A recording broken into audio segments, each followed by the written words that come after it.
Hey, what is going on? Welcome to the people that are here early. We are not quite ready to go yet, but if you guys have been following at all when it comes to the Discord server, if you're not in there, why? How could you? How dare you? I'm offended. No, but seriously, there's so much in there right now. Like we have like a little family, which is kind of cool. Speaking of family, I got one of them with me right now. He's kind of lurking in the shadows, but here is none other than Spades. Hiding in the deck is probably a better way to put my name, but it is what it is. Well, just in case you guys didn't read any of the messages on X/Twitter or Discord, Spades is going to come around after the match. So we have a live match right now, not with each other. I am doing one, and my opponent has agreed. We'll do that soon. What's that? Yeah. Right on. No, I've got the match starting in like 5 minutes or like 2 minutes or whatever it is. And then after, me and Spades are going to do this talk about draft, and we want to go through. I wanted to have him on specifically because he's been running a draft league, a fairly big one actually, for quite a while. It kind of has that stuff on lockdown, and I've done it as well for quite a while, and we both played as players as well. So we're gonna have a good chat. We actually have a layout of what we want to talk about, and we're gonna be fielding questions as we go. So stick around for the battle because it's fun. You guys like watching me lose. But at the same time, stick around after for the chat. And if you have any questions about stuff that you're like, I wonder why this or why that, just ask as we go, and we'll hit them as soon as we can. So, Spades, good to have you. I can't pin any comments. This is unfortunate. I want to pin the thing that I'm the worst J Jingles mod. I can't. Oh, mod? That. Well, yeah, yeah. Well, it's because you don't get paid much.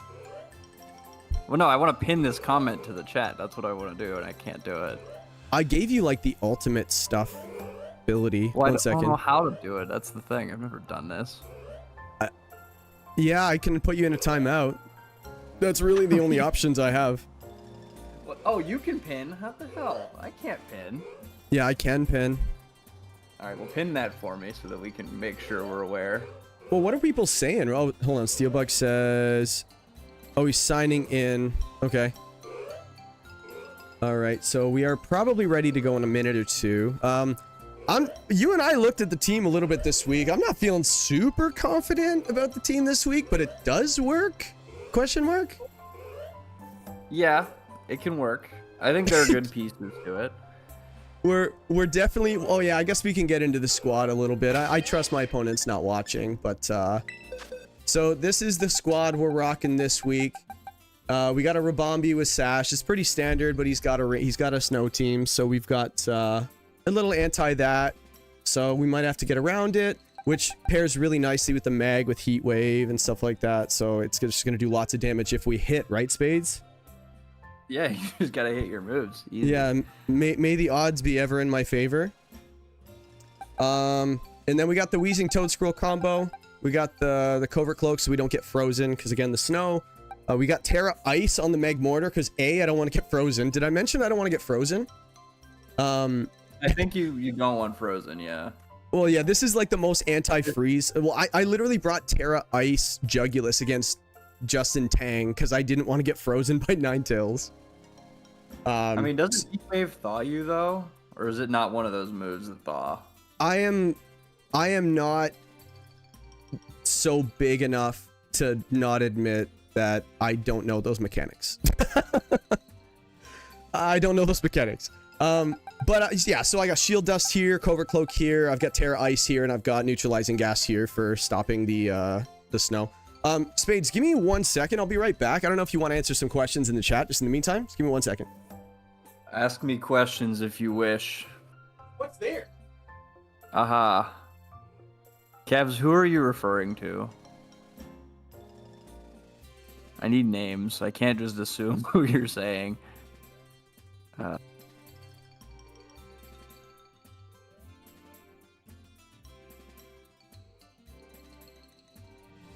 It is a good day, you know? It was a day off of work, and now I get to talk about draft, which is about all I ever get to do, so it's wonderful. You know? I play way too much draft, though, so there's enough of that.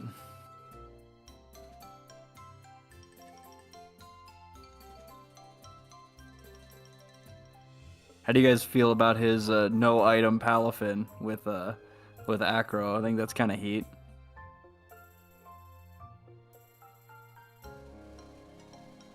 Well, of course it does. Yeah, Kev sucks. Oh, Like- I've been summoned. I heard Kev sucks. No, it's funny because you got my opponent Steel Bugs putting his kids to bed, and you got me doing laundry. Man, our younger selves would punch us. Kev, do you know how many leagues I'm in? Well, actually, I mean, team tours are like 2 or 3 leagues at once. Captaining a team tour at least is, but All right, so it looks like we're almost ready to go. So I might kick. You can keep chatting for a second because I got to get connected here with him. And so he has me on to entertain you guys while he does actual work. Yeah, it's about time you modded something.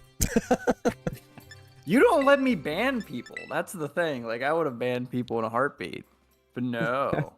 I'd ban Yeah, Kevs. it's Acro Palafin. It's kind of heat, no? All right. Oh, I don't have any delay on, so unfortunately, I'm screwed. That's fine. I mean, I'm gonna go deaf and mute here soon anyway, so that I don't influence you at all. You don't want to give me any tips as we go? I mean, the only tip I'm gonna give you is click buttons. But stay in the call though, just deafen, and then that way I can just I'll mute you just after. deafen and watch. Well, actually, I don't have to deafen. I can listen to you, but Yeah, that's true. I can mute actually. I'll mute to you. Yeah. Yeah, we'll just do that. All right, peace, guy. All right, well, now that he's gone, doesn't he smell? Oh, yeah, you can hear me. All right, let me see. Let me see some of these freaking comments. No one can be found. Well, maybe if my opponent wasn't sleeping. Let me see. So, ultimate stuff. What's the squad? Yeah, we showed a little bit of the squad. Heatwave doesn't hit. You're absolutely right. Scooteezy, welcome. If you don't know his channel, what are you doing? Currently my favorite Aussie, because Uzi hasn't talked to me in a bit. Let me see. Safeguard. Yeah, I could have done Safeguard, but that's less fun. Jay not knowing mechanics. Yeah, there's not just the only one. Yeah, man. Day's going good, unless you're talking to Spades, and his day's going bad. Because, you know. Why is no one found? I'm online. You see. Where is he? Searching. Come on. This is super exciting for everybody watching, by the way. Code sent. Oh, he sent me a code. I guess I didn't like it.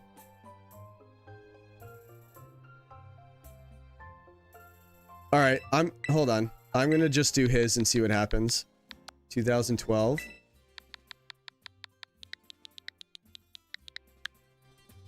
Let's see if that works. Draft players can't read.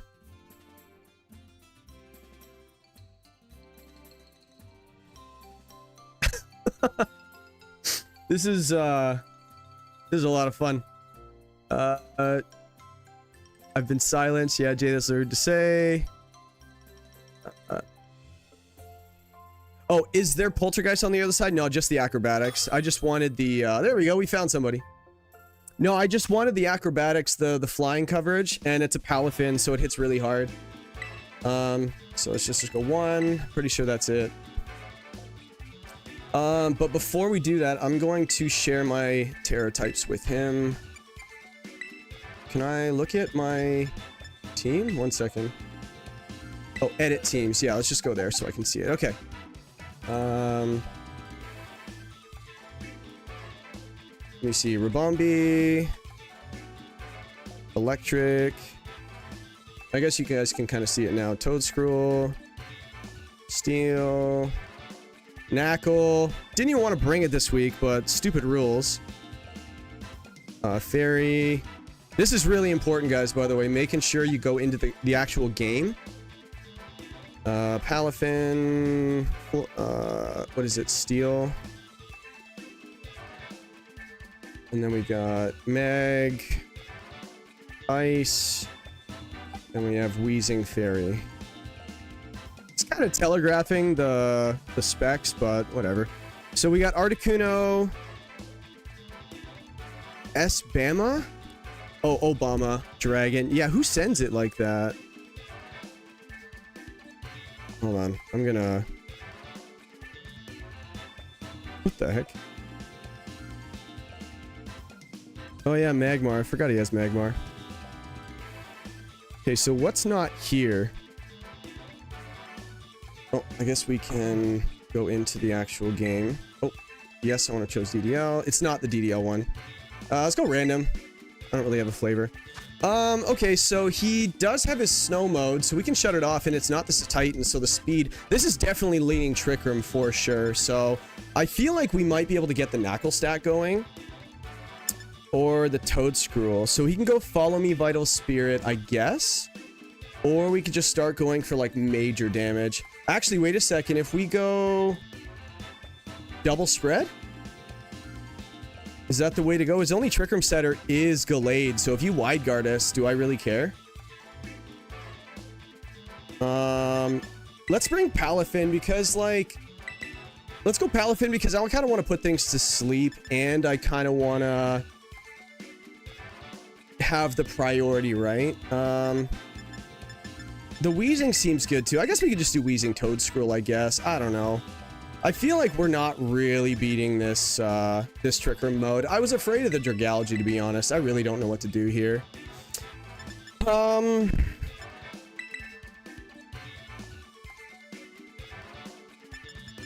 don't know. I really don't know what to do, guys. This is so bad.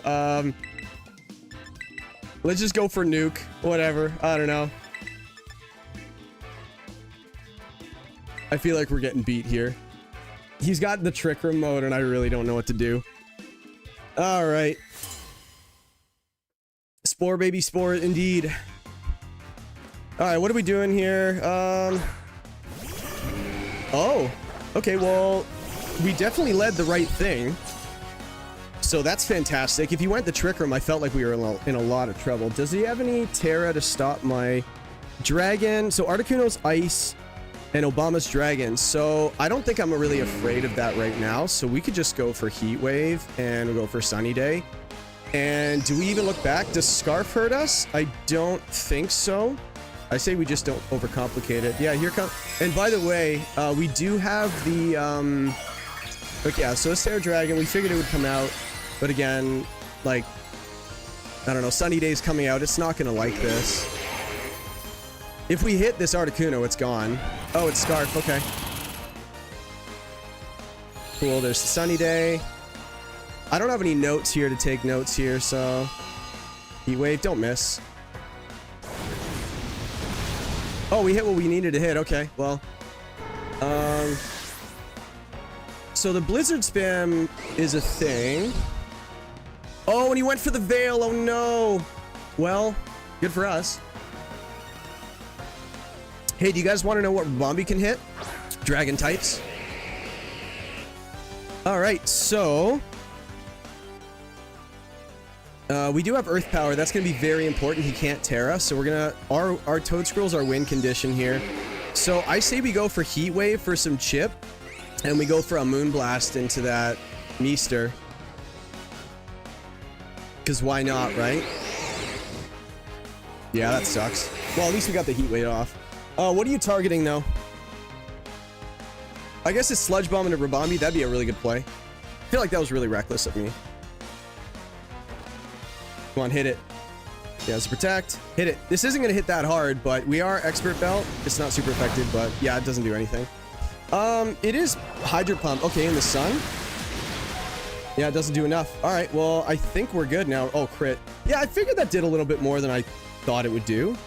Do we save Magmortar?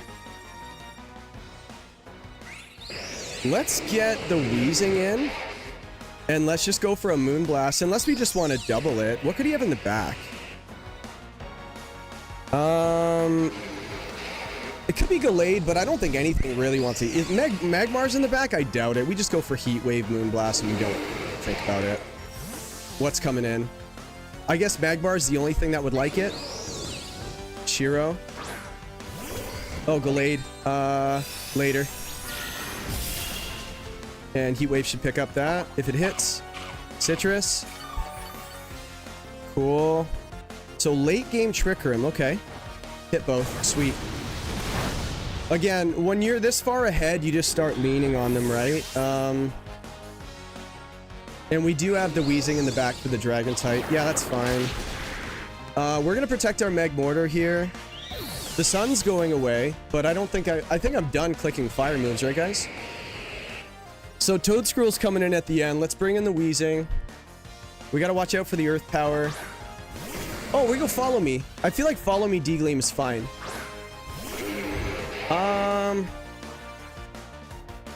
No, we're faster with the Toadscruel next turn anyway, so we're just gonna go for the... Oh, wait a second. Hold on. We've got our Weather Ball now.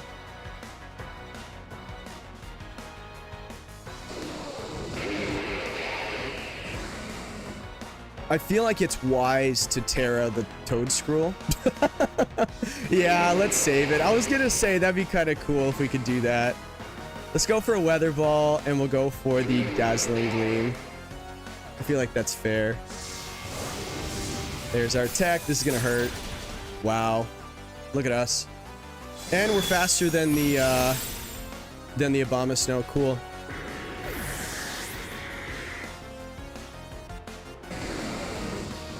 Aurora Veil. Little late for that, dude. Little late. Okay, so we need to... Let's preserve our KD because why not? Let's go for Weather Ball. Well, I guess we don't really need to preserve the KD. Weather Ball. And we'll go for Dazzling Gleam again, and we win. Cool. So that went well. We need to force the Knuckle Stack next game, though, unfortunately. Because, again, these rules. But the question is Knuckle Stack what? Sorry, guys, I'm trying not to look at the chat because I don't want to get any advice from anyone. I don't want to get swayed by anyone because technically I'm not supposed to be having anyone contribute. So I've got it on like Discord right now, so I can't see the chat. Okay, so again, the plan was the goal this week was obviously to win, but to win and also get Knuckle Stack on the field. And unfortunately, at some point this season, we have to get the Duskull on the field, which should be, excuse me, a little bit easier. So I feel like we need to lead the Knuckle Stack here. Knuckle Stack and Magmortar, I guess? Or is it Rabombi and just start healing stuff? I feel like getting Trick Room up here is definitely the play for him.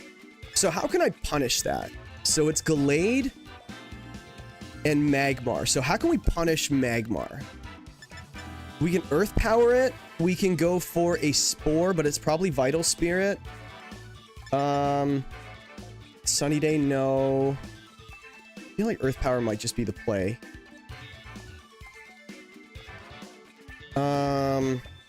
Yeah, if you go for a Heat Wave into the Toadscruel, then at least my Knuckle Stack's doing okay. So I guess we could do that. And then we'll bring the Specs Wheezing in the back. And I think the Magmortar's just Heat, right? Pretty sure. Like, Magmortar is like, it's so strong, right? And the Weather Ball goes into this team pretty well. And we need something for Caparajah, which Caparajah is Dragon. Okay. And we have the Wheezing for the Dragon, so we just have to watch out for the... And we have Follow Me, actually, for the Heavy Slam stuff. Cool. Let's do it. So we have a fish... Regardless if we win or lose this game, too, we get the Knuckle Stack on the field, so mission accomplished. Wow, it's almost like we called that was the play. So again, what did we say we were going to do? I feel like we need to go for a Iron Defense here, but I don't want to get O-Code. So... Do I get O-Code, though? I think I go for Terra Fairy Iron Defense.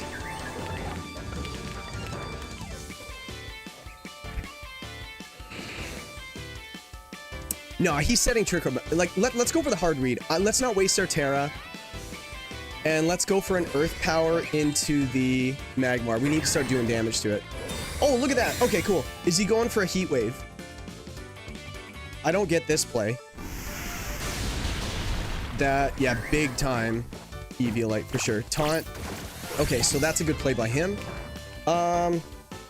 Okay, so we don't get the Iron Defense off, but I feel like we can, like... Are we in the same position as we were? It's a good thing we didn't Terra, by the way, actually. So, actually, Salt Cure and... Actually, you know what? Let's go for a Wheezing switch in here. And let's go for the Spore into this slot. Actually, no, let's just Spore this. It's just protected. If he goes for the Follow Me, I can put it to sleep. Because we turn off the Vital Spirit, right? I don't want to find out if it is or not. I'm assuming it is. Just Follow Me Trick Room, right? Sacred Sword, okay. He really doesn't want Trick Room up, does he? Ouch. Okay, well, at least we get something to sleep. Cool. Alright, so... Magmar is a little fast, so this is a little surprising. So, the question is what could be in the back row? I don't want to degleam this. We can go for Strange Steam into this, and then... Well, we take another Heat Wave, actually, so we could just go for a Spore into this slot again. I feel like that's kind of safe, right? Okay, who's taking the Strange Steam? Yeah, because your Fairy Switch-ins on the... Oh, there's another one, I guess. Okay, so that was a good turn for us. So, we're locked into Strange Steam, though, so that's the problem.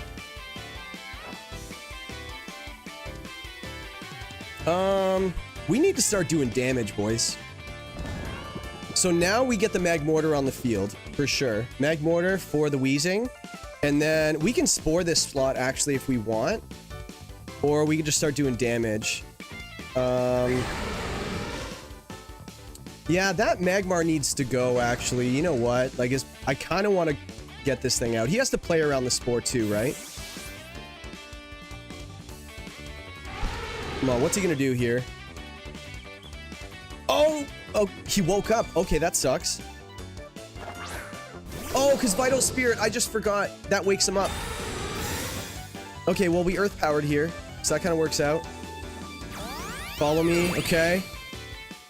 I didn't really plan that out, did I? But Trick Room was the big problem here, so honestly, I think I'm okay with this. Let's go for a Heat Wave. Not Terra Ice. Let's go for a Heat Wave, and then let's... I feel like Terra Dragon makes sense here for him on the Kaparaja. So we can go for a... Heat Wave. Let's get damage off, and then... I feel like we need to attack.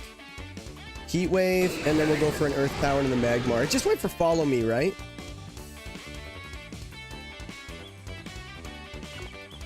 He just protected. I feel like we just double the slot. Yeah, Kaparaja hits hard. Like, it's going last, unless he gets Trick Room up, but...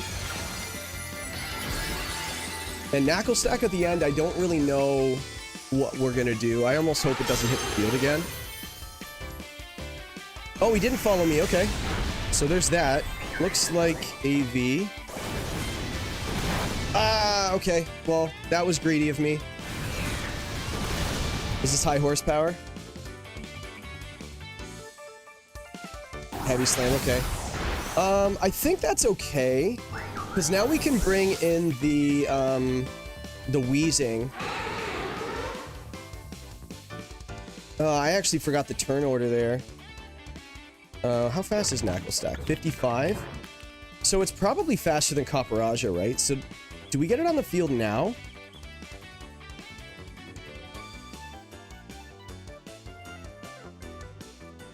No, we need to get the Wheezing on the field. Yeah, and then we just start going for D-Gleams, right? Dazzling Gleam Heat Wave just takes care of business, right? Actually, Dazzling Gleam just clears the field. Maybe we get the Magmortar off the field right now. But why, right?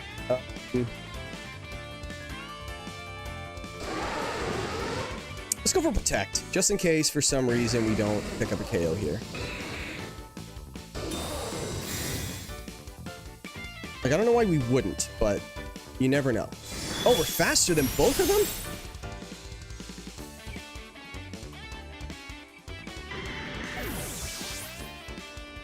Those speed tiers don't make a lot of sense. Okay, so it's Gallade what in the back? Trick Room still can go up. That's the concerning part. We still have our fairy.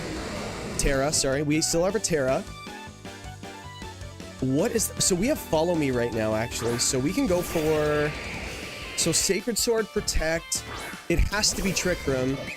And it's got to be the... hold on. Let's go for Follow Me here. Terra, Fairy, D-Gleam. I feel like that's fine. It's not Wide Guard, right? It can't be Wide Guard. There's no way, right?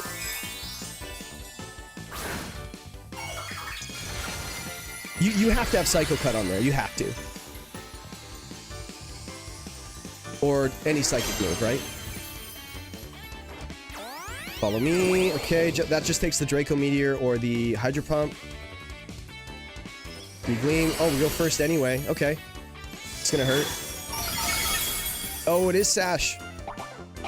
Wait, no, it was Citrus Berry. It just survived? Wow, yo, surviving a Specs D-Gleam. Don't wake up. Cool. Alright, so we get the... We are faster than him, though. What's this Dragalge doing? Hydro Pump. We live? Yeah, I figured that did do a lot of damage, though. Alright, so we're gonna go for... He has 2 Mons left.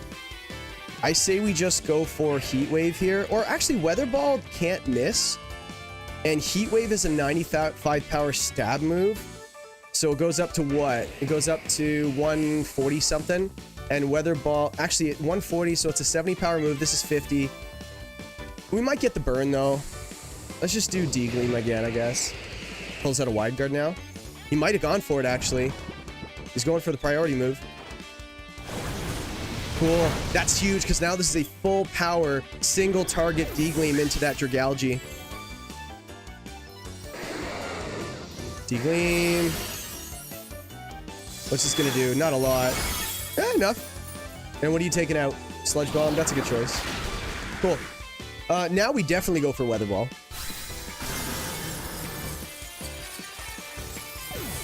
Cool. Dragalge isn't... It depends if he's min speed, because I don't really have anything on me. You know what's funny? Adaptability wasn't on. Alright, Knucklestack comes in. We're gonna go for a Weather Ball, and we're gonna go for a Salt Cure, and I think that just does it. Like, I know there's no weather, but I just don't want to miss. And Knucklestack picks up the last KO. Let's go! Cool.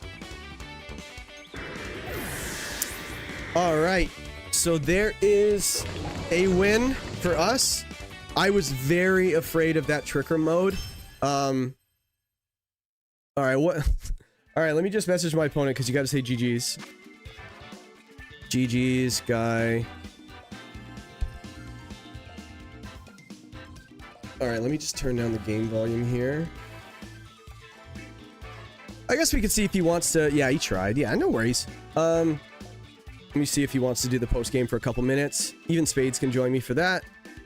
Let me just see. Sorry, he's just messaging me. Did you want to do the post-game?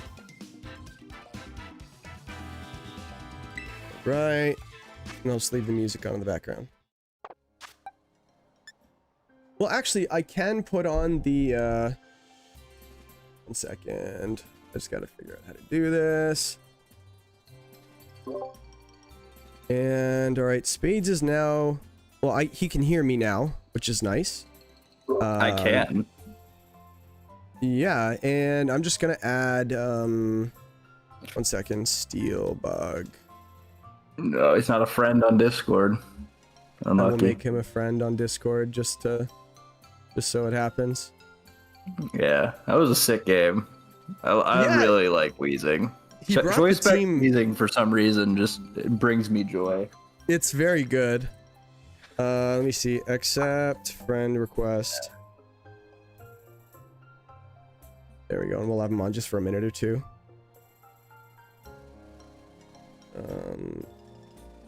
Yeah. Notifications. Sorry, guys. Just give me 1 second.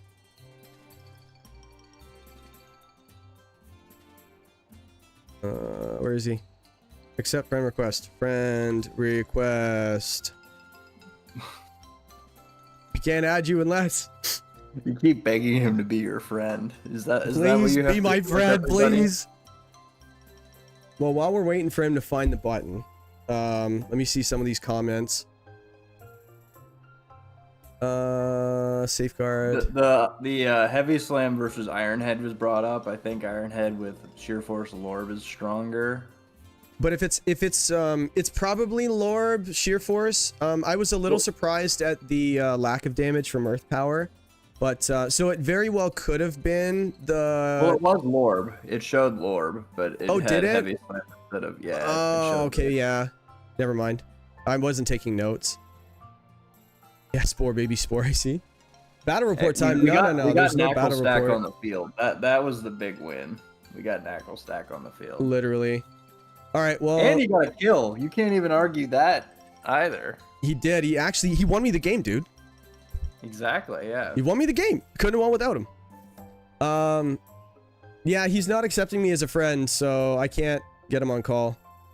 I can't get you on call. We can chat later, I guess. He accepted it? Hold on one second.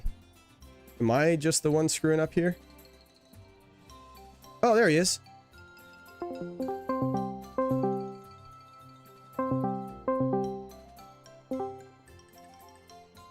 It's Spades. Waiting for Steelbug to join. One second. What is this? Oh, this is your base. Calling. There we go. I was gonna say, I'm like this. There's no way you can hear my Discord message and not hear this call. Hello. What's going on? GG's, my man. Oh, good game, good game. I prepared and that did not go as well as I was hoping. Honestly, it's all about the friends you made along the way, and apparently I just made one on Discord, right? Oh yeah, definitely. No, that was a lot of fun. though. I did not. That was one thing we did not think about was the sun on that first one, but I tried to adjust to it, and I'm like, okay, we'll go with this route instead. Dude, if you got Trick Room up, I don't know what I was gonna do, by the way. Oh yeah, no, trust me. I was looking for the chance to get the Trick Room, and then I was like, yep. I wasn't sure of the speed of your NACA or your other stuff, so I was like, it was one of those hedge bets on that. Yeah. Yeah, like when you taunted me, I was like, well, Knuckle Stack is kind of done here. Yeah. No, that's the one thing I learned from doing the stuff with Bears was Knuckle Stack. I needed taunt instead of Will-O-Wisp. Will-O-Wisp is nice and all for Paladin, but I'm like, taunt is too effective because Knuckle Stack with taunt is just a dead mon. It's funny because like I'm glad people are respecting it because I've been trying to bring it, but like I think I brought it like 1 or 2 weeks and it just hasn't hit the field yet because like it's there to stop certain modes, and if they don't bring the mode, I don't want to bring it, right? So, but if I have to bring it according to the rules, such this week, I had to bring it. Like I'm sorry, that was like my second motive. First motive was to win. Second motive is Knuckle Stack had to hit the field at some point. Knuckle Stack had to hit it for Trick Room. That was the obvious. That was one of those things of obvious. And like I said, unironically, I was baptized by playing against a Garganacko player in my first ever locals. So I am very familiar with the whole recovery, salt cure, body press, just death shenanigans of that. You're a little ball shy. I do want to point out I learned an interaction watching your game.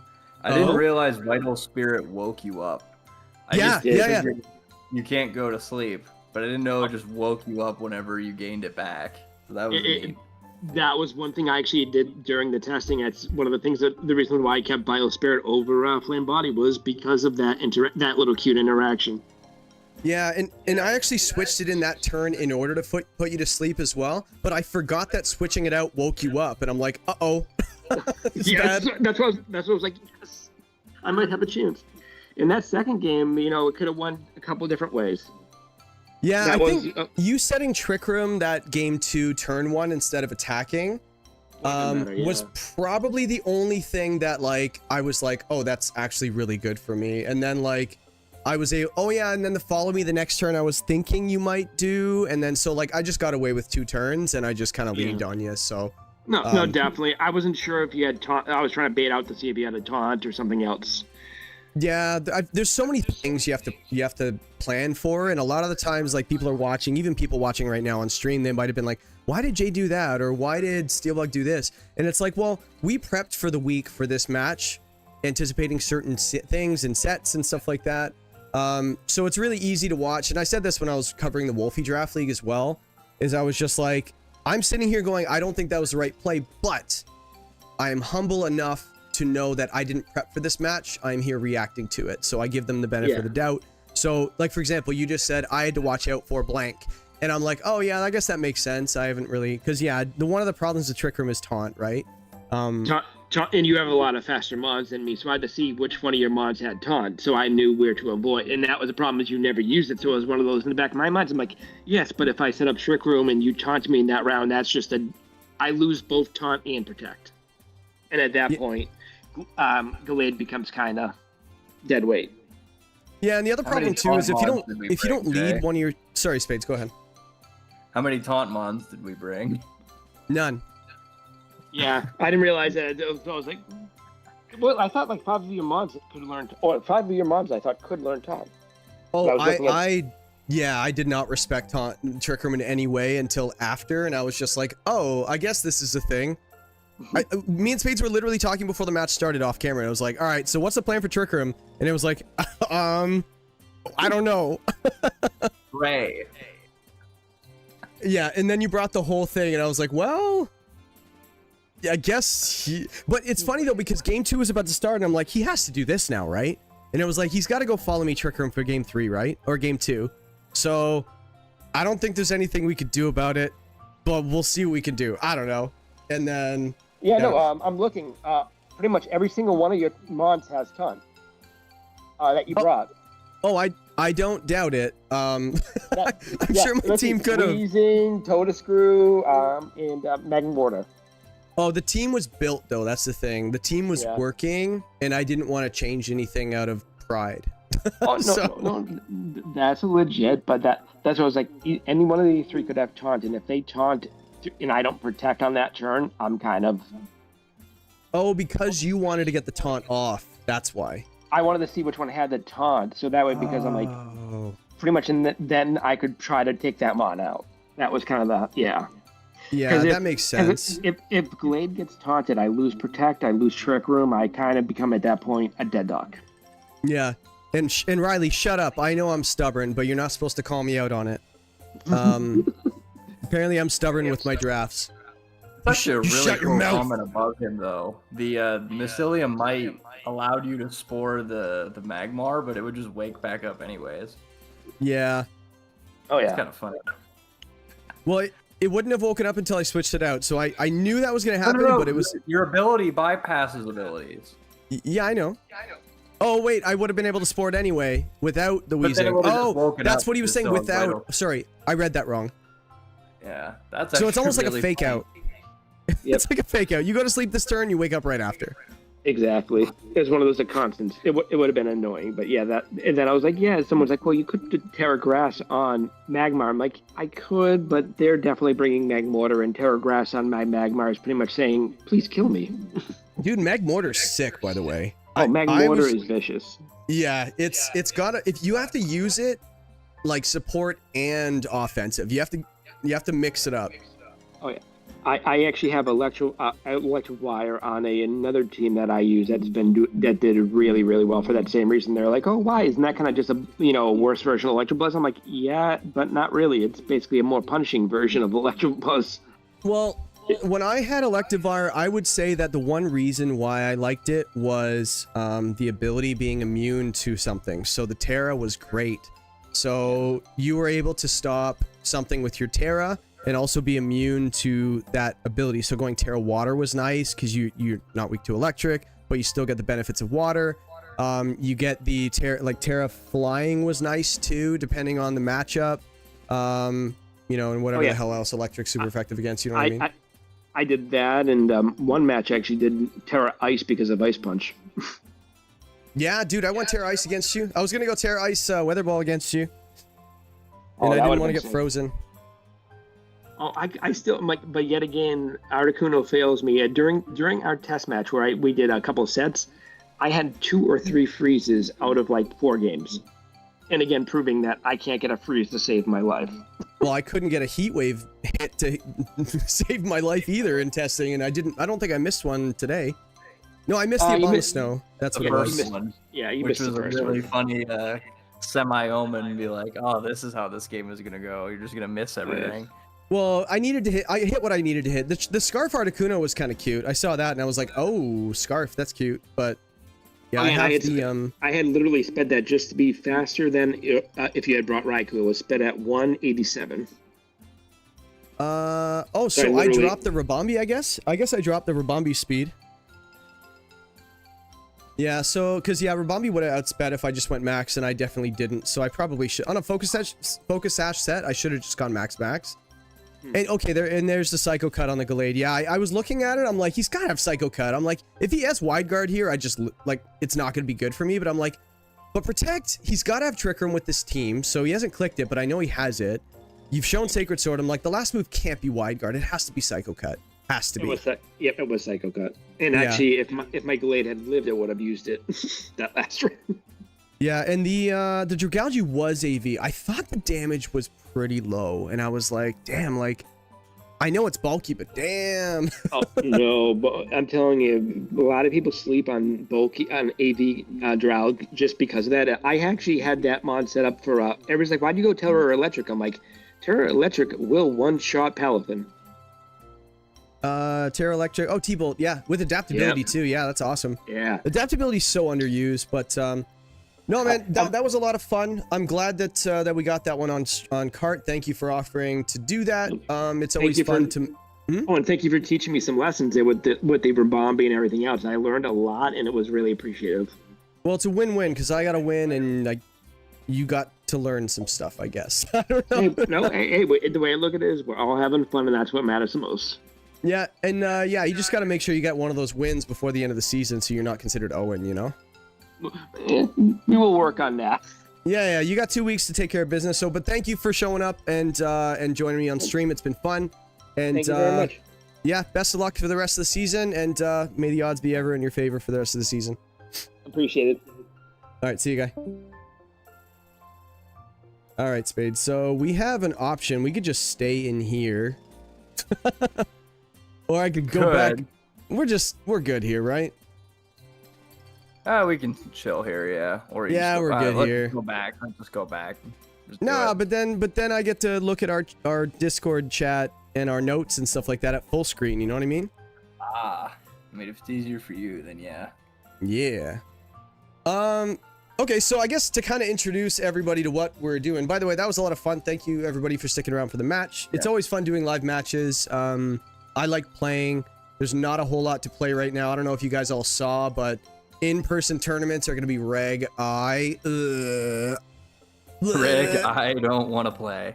Yeah, Reg I hate this format. Anyway, yeah, so my ladder videos have literally been non-existent. Leak JDMs? I can do that. Leak JD? Yeah, you technically could. I could, but I guess all everybody can see is my screen right now. I guess when it comes to what does everybody want to see? I could just put it on something, and because like I guess I could just switch it to the browser or something, and then we can go to the prep doc. Well, we can get set up for our discussion. I'm gonna go use the restroom quick, and then we can do that. You could have always just left. You could have just left without saying. No, just go ahead. Go. It's all good. All right, I'm going to open up the DDL doc because I want to pull up a tier list as well, just so we have something to reference. Okay, and then... yeah, there we go. All right. So we got this. Spades will be back in just a second. So we want to talk about... well, we don't even know if this is going to be a podcast or not, but it's going to be more of a podcast style. It's just a discussion. You guys can ask questions along the way. But we're going to be just kind of talking about a topic, and we might do this regularly because I like picking his brain. He likes picking mine, and some people like hearing these conversations because some people are new to draft, and they're not exactly sure how to start, little things like that. So we're going to break through kind of the player experience from the second someone says, yes, you can play, to the second the season starts and good practices in the season. So this breaks down what you want to do to prepare for a draft, what you want to do in a draft, how to prepare for a draft, and then hold on, I'm gonna boot this guy that's just saying the same thing over and over. Hold on. There's a guy here that's just spamming the same thing over and over and over, so I'm just gonna... You literally wouldn't let me block him? Wait, how do I... Wait, can I even block people? I don't even know, can I? I just can put deleted them the in message. timeout. Yeah, put and him in I can remove timeout. their messages. It's definitely a bot, so... I will put him in timeout. Hey, our first bot, guys. Timeout duration. Ooh, that can be Do real forever. mean. 24 hours is the most. All right, where's Kev's? That's awesome. Oh man. Okay, so let me see. Better his brain than his nose, I guess. What? Oh, pick your brain. Okay. The Maybe Paladin wear crush didn't have an item because it had acro. Yeah, you know what? Now that it's over, I could just kind of break down the team and why I brought it. I think I have the paste here as well. Yeah, so here's the paste. It's not ready. Hang on. Where is it? Oh no, people are looking at my tea time team. They should definitely not copy that. All right, here's the team, everybody. So this is why I brought it. So Palafin does not have an item because I wanted to use a flying move that was very strong. Acrobatics without a move. It's not like Unburden has to be consumed. It just doesn't have to have one. So for example, what's it called? Gale Wings thing. Talonflame. Sometimes in tournaments, in pro tournaments, has been run without an item.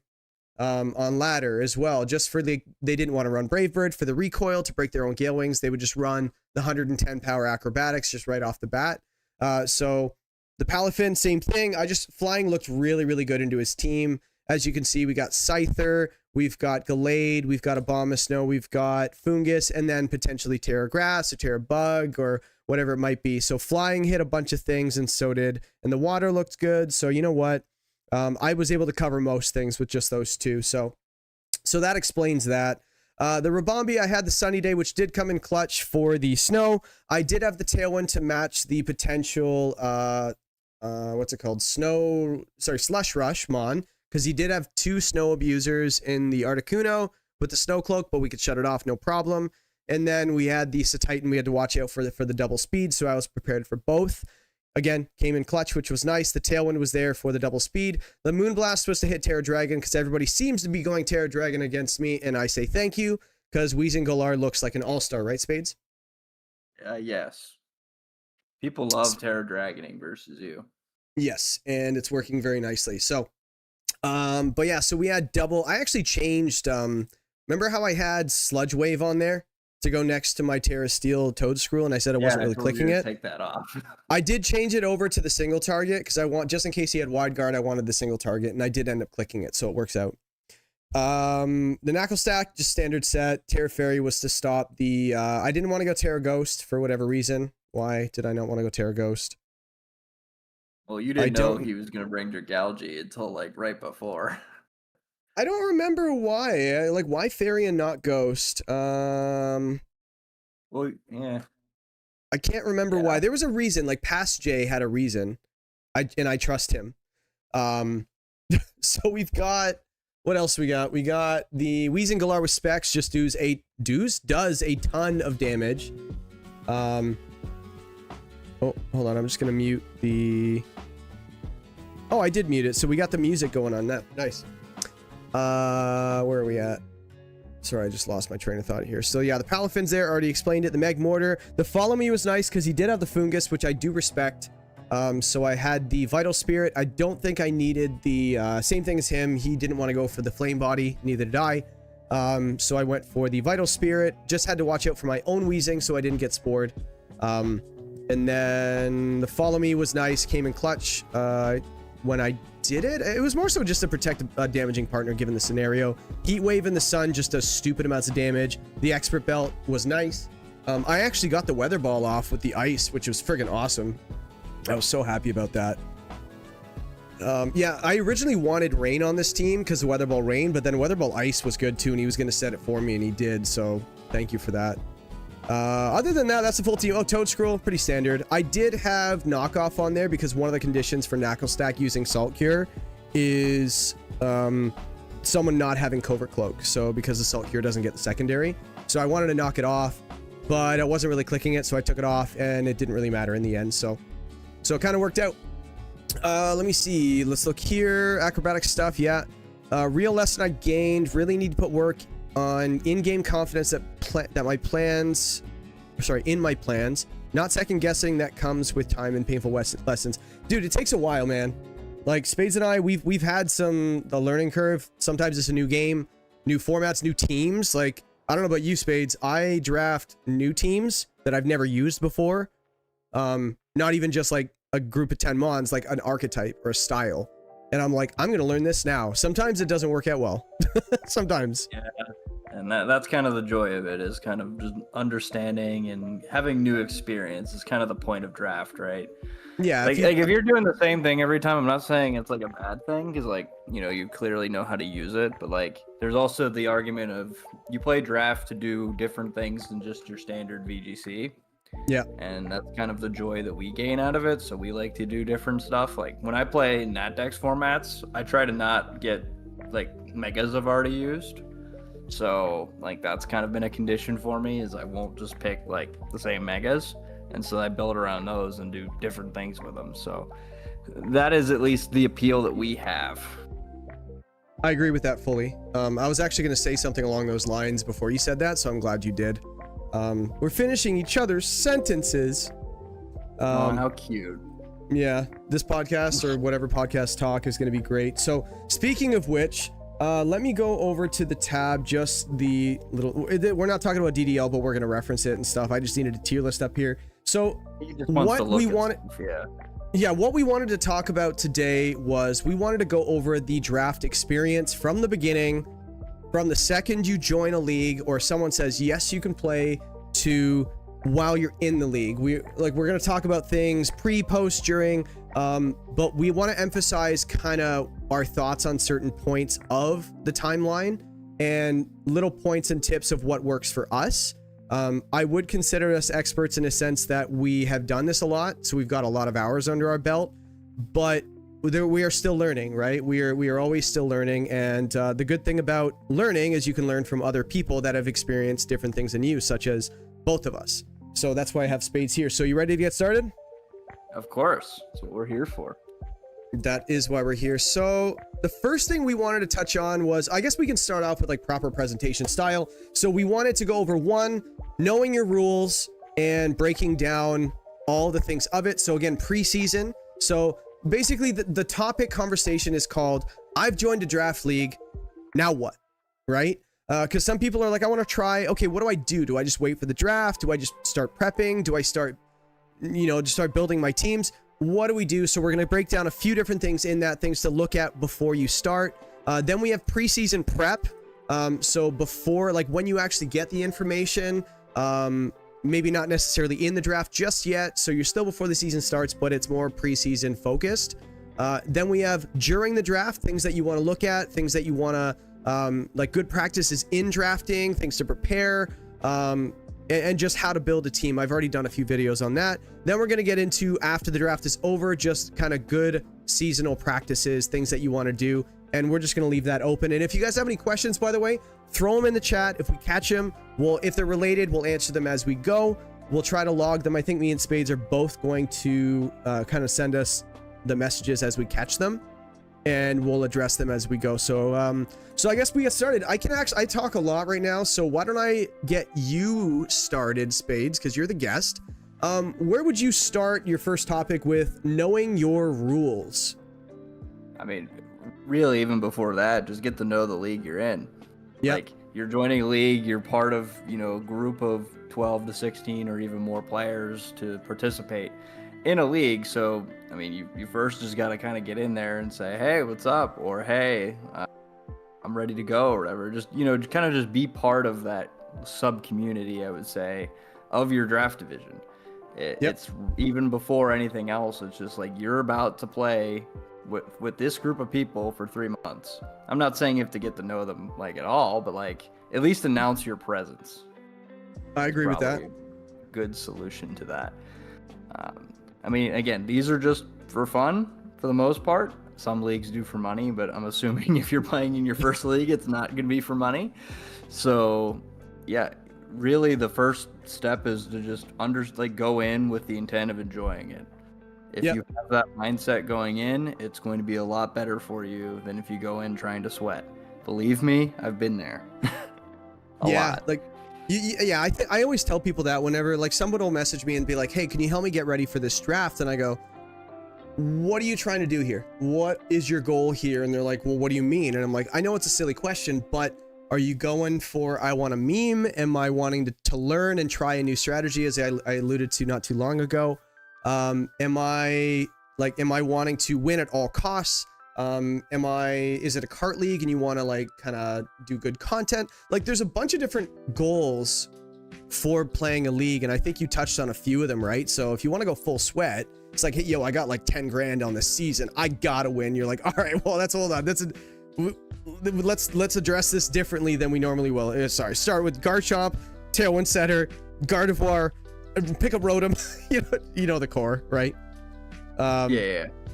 But yeah, that's basically, yeah, I would agree with that too. But yeah, having fun, man. I think that's a big one. I'm actually really glad you started there, right? Because and I think that another good segue too is you mentioned this earlier in the week, and you can kind of expand on it, but the people that run these leagues, man, and I know that me and you are two people that have and do, give them a break, man. Like the people invited you, they run this for free, and I'll let you talk about that a bit, Spades, because you wanted to bring it up. I did want to bring it up just because of the fact of like, there's a lot of, I'm not gonna like, I don't want to negatively say this, but like, there's a lot of like opinions on how leagues should be run and whatever. Yep. And my advice, and I'm a victim of it too. I'm not like gonna sit here and say that I'm an angel by any means, but the people who run these leagues do so in their free time for free, all voluntary. And it's one of those things where it's like you can be upset with some things that they do, sure, but the end all goal is to not kind of, announce your presence in a negative way. So all I ask is that the leagues that you do join, just remember that thought about that. This is what is going on here, is people are doing this for the love of the game, love of the community, and all on their own time. So there's my disclaimer. And I have to run for just like 2 seconds. So if did you want to talk about like any like examples where you might have either seen this or experienced this yourself? I can go with like not really specific. Jesus Christ, I can't talk.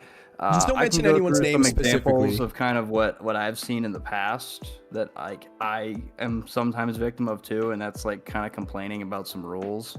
It's like there's going to be rules that leagues have that a lot of them don't always use. Like I know for a fact the ones that I use are much different than what other people use, and I have people come in. And instead of asking questions about, why we have roles, you go in and say, I don't like this role. It should be this. And that's not the right way to go about it. Like, you can always, ask questions. Like, a lot of league owners love answering questions about their stuff. Like, I have spent, and Julian, I give him credit too. We've spent a long time crafting rules that kind of display how we want the league to be run, and we love answering questions on why we have them that way. In good faith. Yeah, the questions have to be in good faith. Like if you feel like you're being interrogated, why would you ever make this rule? It's not a way to ask something. I will give an example of me falling victim, but I did it in a nice way. So there was a rule in a league I was in that I didn't really like. I asked them, I guess, why was it a rule? That was what I asked. I didn't say anything else after that. I just asked why, and then they explained it to me. That's a better way of going about it than kind of arguing back and forth, saying, no, this rule sucks, so it's stupid, whatever. If you truly do feel like that, then my recommendation is to not join the league. If there are rules, or I guess the people who do not bring you joy, don't make it worse.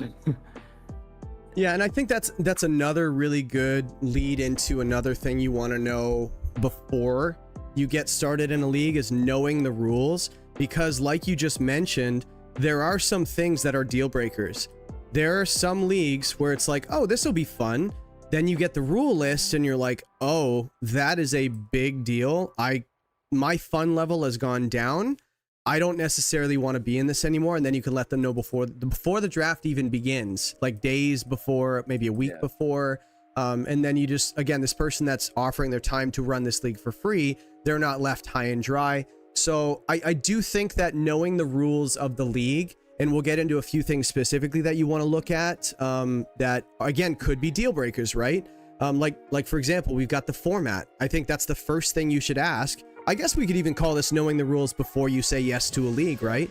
Let's shift our focus to the positive connotation. We've gotten through the negative slop that we had That's to go fair. through. Let's go to the positive connotation of, all right, we're in a league.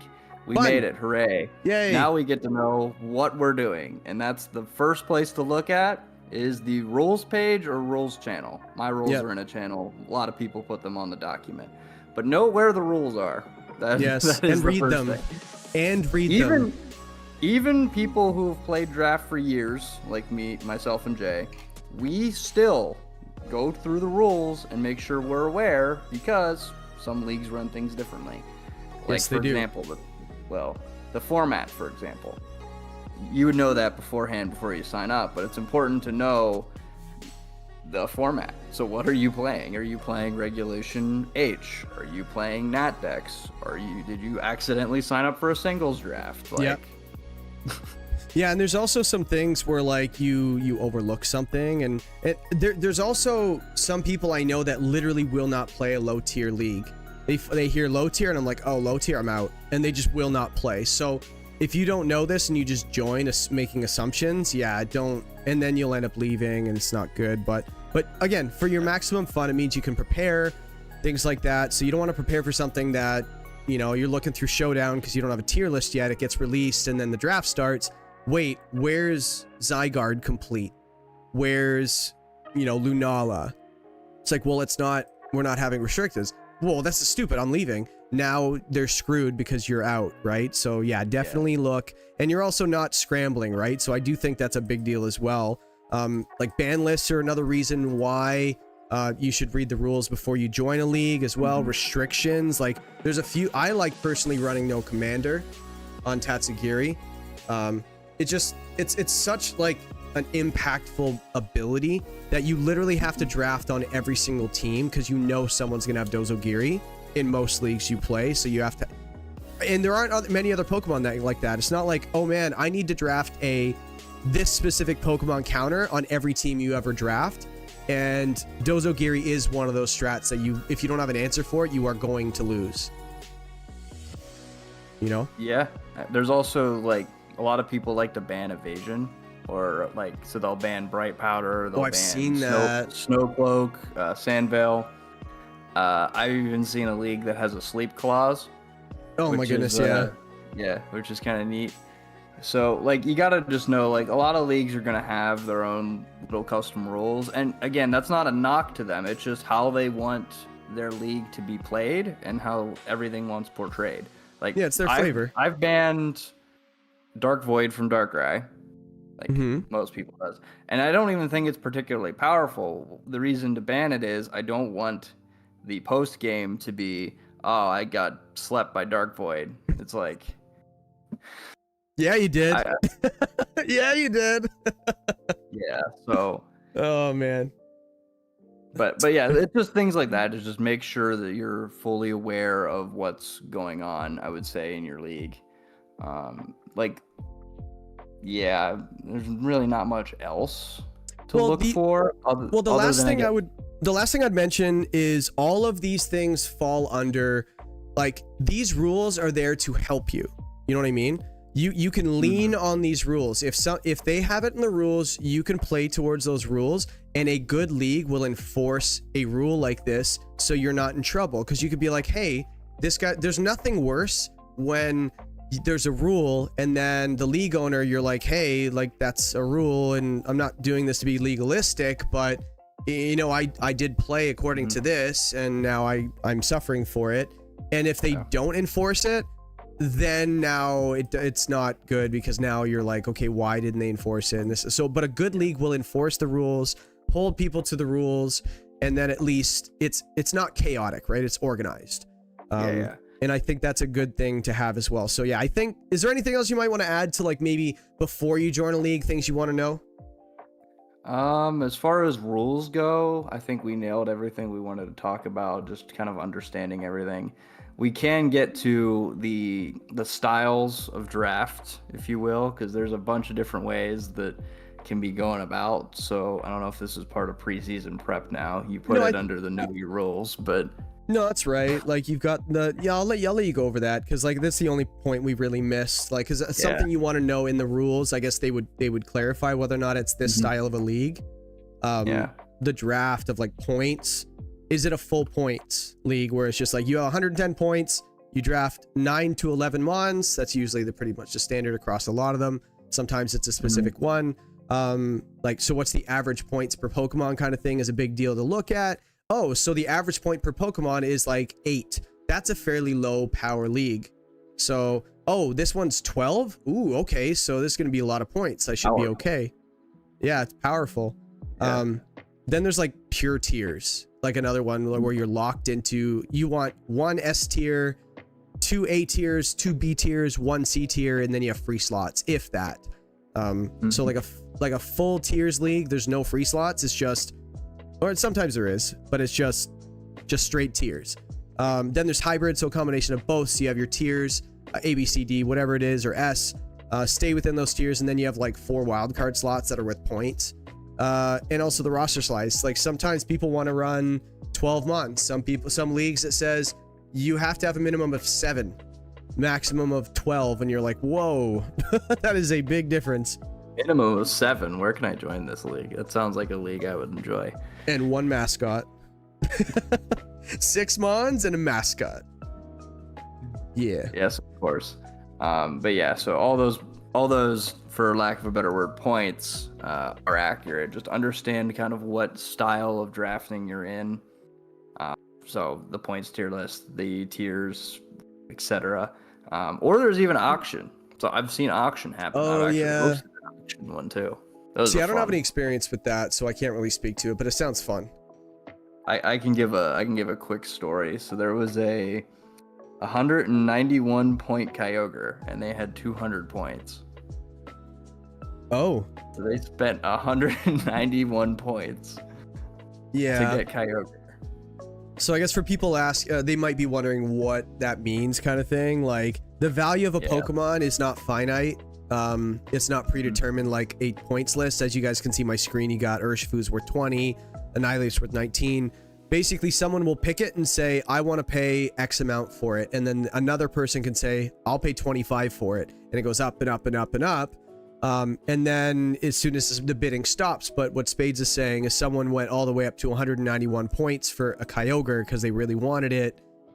Unfortunately, they only have 9 points left for the rest of their draft, so... Yeah. Brutal. Sounds chaotic, though. I mean, for I think that auction, it was just 1 point, but people continuously made people spend more points on stuff because that's just what we do. But yeah, the 190 Kyogre, we don't need to bring up anything else that happened after that. But yeah, I wonder how their team went. No, if anyone's curious, I can let them know like later, but there is more to it. Anyways, Poliwhirl, Floatzel, yeah, that's that. Yeah. But in addition to the tier list, in addition to all like the roster, whatever, the timer system. So, yeah. The timer system is something that I would say you should acquaint yourself to, because... Are you talking about draft timer? Draft timer, yes. That's what I mean. So, as far as knowing how long you have while you're up to make your pick is something to know. A common one that a lot of leagues use is 4 hours continuous, which means the timer is always on and if you're up, you have 4 hours from when you're up to pick. So there's that one. There's some where it's mostly for a bunch of people who are Eastern. They turn off the timer when whenever it hits like 10 p.m. Mm-hmm. So again, if that one works, if a lot of people are the same time zone, and then you just, you go to sleep, wake up, continue drafting. There's that. There's a time zone based one, which is the one that I use, where people have their timers on only during daylight hours for them. So that way, they don't get skipped while they're asleep. Mm-hmm. But it's you just got to know what your timer system is so that you can prepare your picks, is basically what we're getting at. Is it doesn't matter what the system is. You just have to have a plan for, okay, the timer, if it's on while I'm going to sleep, what do I do? Or if I have to go into work, or I have, school, there's that. You have to be thinking about those things. Yeah. Or you can have a friend or something like that. Like, hey, can I have my friend draft me? I might not be around or whatever it is. I've seen that too, where they have like an advocate for them. It's just like, hey, if this is available, pick it. But if something else is kind of crazy that's still there, send me a message. You just have like a friend kind of helping you out. As long as you let them know. I feel like most league organizers are usually pretty okay with that. Yeah, I usually at least try to get a screenshot of that just so that like I know somebody's not trolling. But yeah, like they would let you know beforehand. Like both of you would say, hey, this guy's gonna pick for me, and then they would say, yeah, apparently I'm picking for them, and it's like, okay, cool. And then whatever they say, they just go for it. I have seen that be a little chaotic though, where someone said this person's picking for me, then they wake up and say, I didn't want that, and you're like, well, you shouldn't have given them power of attorney, I guess. You shouldn't have done that. I don't know, it's up to you, right? So because again, the goal is to kind of keep the draft moving, I guess, because there's nothing more annoying than because the draft is the most fun part of playing draft. I think we would all say even more fun than playing in some cases. Just trying to it's like you have like someone gives you like an allowance and say, go to the store and buy this much stuff with this much money. It's fun, right? So yeah, my rules that I usually do are maybe slightly different. I won't mention any specific, but like my goal is to make people have a good time, right? So like nobody wants to get skipped, so I try not to skip people. So I'll say, look, here's a timer. If you need more time, let me know for whatever reason. And if like some people work jobs that are crazy, right? Some people work them like, look, I literally cannot touch my phone for my entire shift. I work at a casino or whatever it is. I can't touch a phone for 8 hours. I can leave picks, I guess, but so if somebody lets me know before saying, hey, look, I'm really sorry, but I really want to play. Could you work with me a bit? You know what? Fine. I'll let people know, or someone's in the hospital or whatever it is, or you know what I mean, has kids. Yeah. I get it. So at the same time, I'm a little more forgiving as long as they let me know. But again, I get it. You want to enforce the rules and stuff. And if people are really eager and stuff, then yeah, I just be like, look, dude, I got to skip you. I'm sorry. You know what I mean? For the ultimate fun, because I don't want to get skipped. It doesn't feel good. So anyway, pay attention. That's how you do it. Yeah. So that is basically what you want to do before the season starts. I think that's fair. I haven't seen any questions, I think, regarding that just yet. Let me just look through here. Just before we go on to the next sector, let me just look. Yes, make sure you leave your questions, because we are here to answer them. Yeah, leave them in the chat here. We'll catch them. Let me see. They do have minimum cost, like a starting point. Yeah, that's a good point to add to the auction. You can't just say 1 point. People don't want to bid for it, and then you get it for 1 point. So you get a 1 point Kyogre. Nah, there's like a minimum, and then if you get it, you get it. Yeah, the draft is the most fun part. Yeah, Otar the lad says that. So good point as well. Phoenix, you are not first by any stretch of the imagination. You are literally over an hour late. 79 minutes late. Yeah. Yeah. Exactly. So, all right. So I wanted to also touch on what you would do. So you know the rules, you've read the rules. Now what do I do? Do I just start making plans? Kind of. The first thing I like to do, and I've got a tier list up here. I think one of the most valuable things going into a, Phoenix giving $2. Thanks for the coffee, bro. Appreciate it. I'm not splitting it with you, my fee Spades. for being on here is exactly $2. So It is Canadian, so you can have yourself 85 cents. Well, I get less money. Yeah, that's not good. It costs me more to send you the money than it is. Anyway, we're gonna shout this one out. Thank you for that. That's awesome. You're always. I'll pin that one for now. How do I pin this? It doesn't give me the option to pin it. That's stupid. Oh well, go YouTube.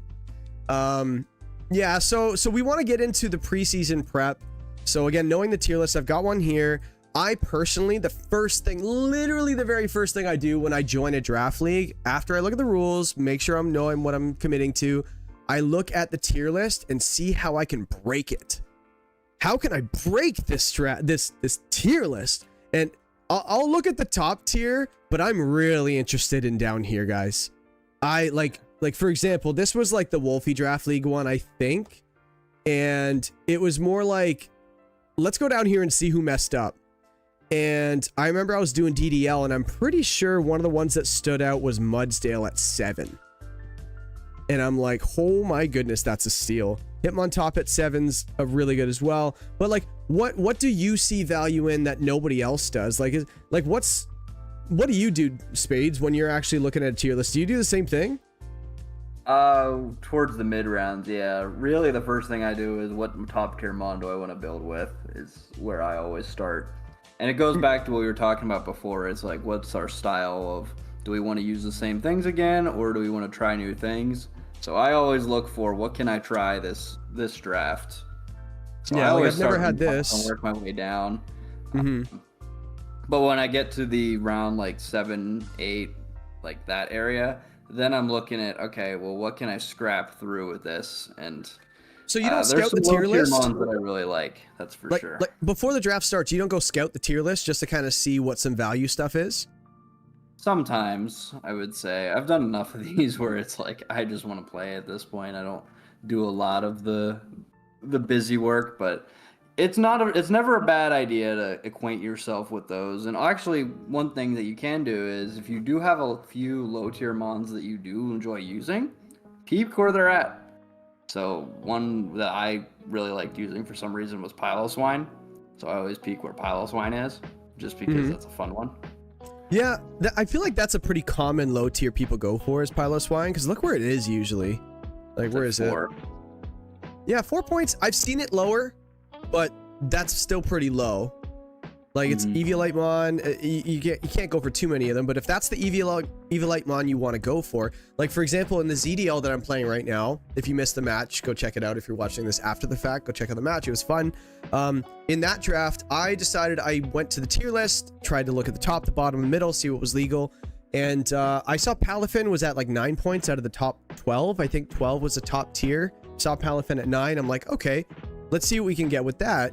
And I saw Knuckle stack at 2, and I was like, I need to save some money on some of these picks so I can get more mid-tier picks, like the 6, the 7, the 8, the 9, or whatever it is, like, just to get the most out of my points. And I was like, I want to get Knuckle stack, so getting it early, it's not like it's a very, like, massive part of the team. It was more like, I need that 2-pointer that's that useful to make the rest of my draft flexible. So that was one of the things. I'm not saying you should do this, everybody, but that is something I wanted to do. Again, the style I wanted to go for. This was a league where I was like, I want to make Palafin work. So I wanted to learn.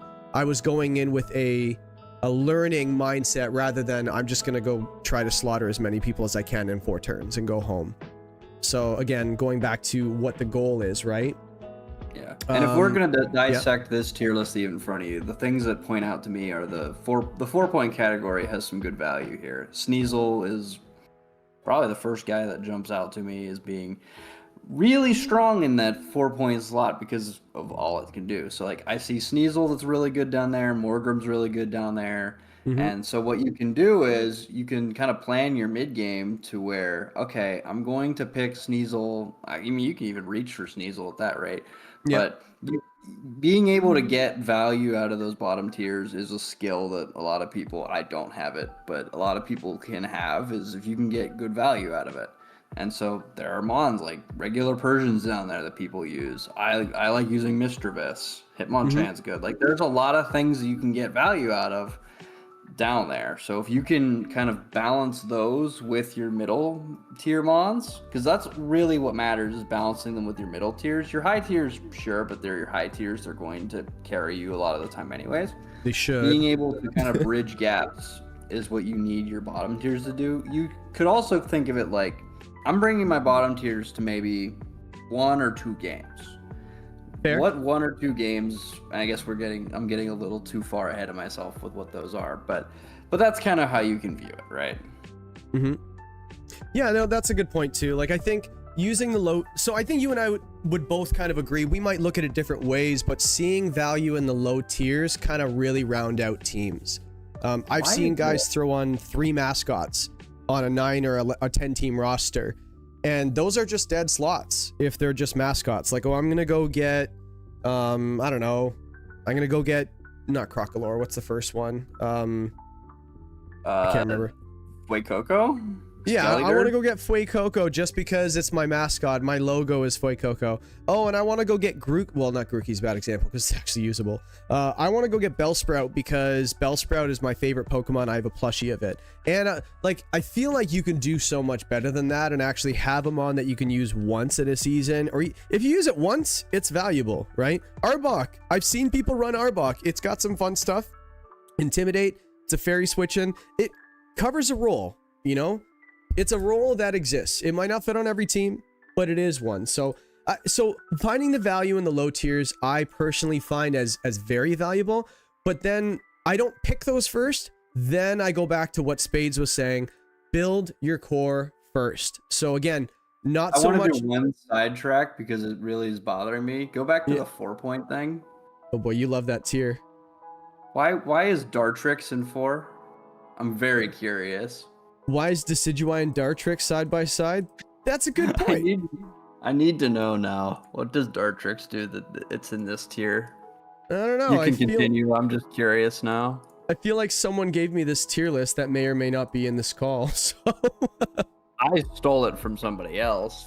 And he stole it from somebody else, and he traded it to someone downtown Toronto for it. Okay. Yeah, that might be a mistake then. I was like, why is Dartrix up here? And he traded it for this, and he bought it for this, and it doesn't even get Leech Seed. No, that thing's garbage. Okay, never mind. Eevee Tailwind Mon. It was just like, it caught my eye. It's like, why is it in the same tier as Decidueye? Well, that's the other fun thing too. We talk about scoping tier lists for viability and stuff and value. Sometimes you scope lists just to laugh. Like, here's one thing that I really notice. Like, Lantern. Lantern is 4 points on this list, and I remember I was sitting there talking to some friends, going, "Who hurt you with Lantern? Whoever made this?" Someone went, "Lantern is so scary.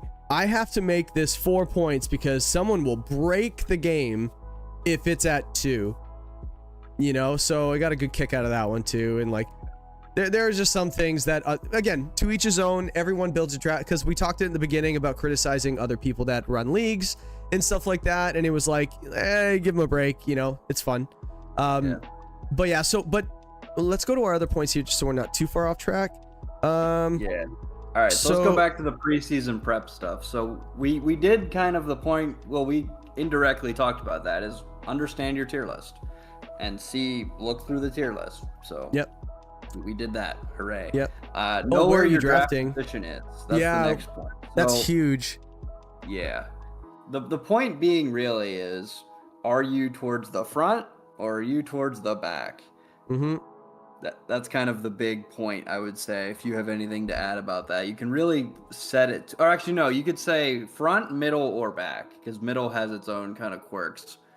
But well, and it's funny because I've heard people say, like, I've done like live draft reveals because they're fun. Draft order reveals. I just go, okay, everybody. I do like this little football race thing, which everybody gets a kick out of.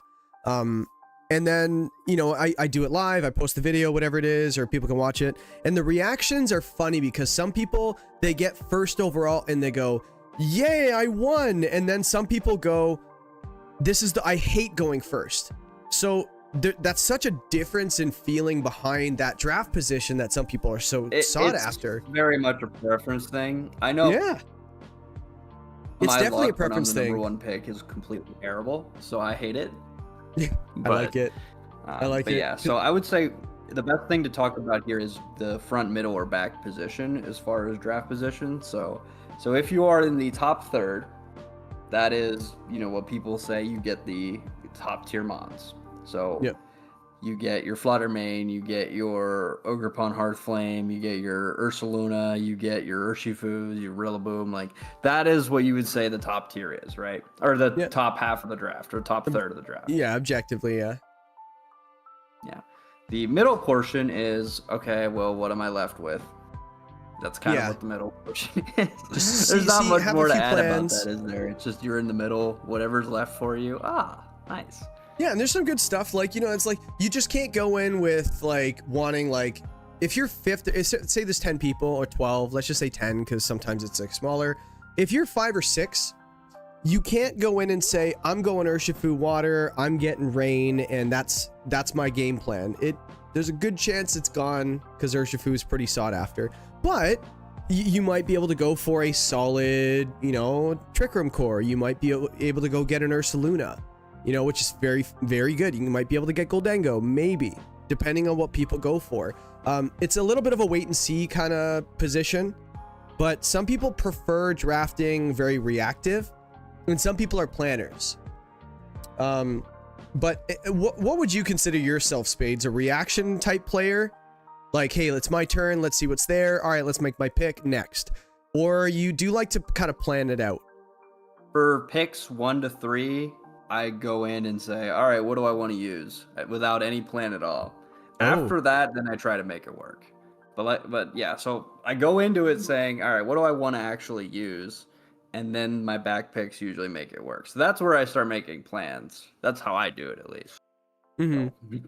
Yeah, how much somebody plans, I think, really comes down to the person.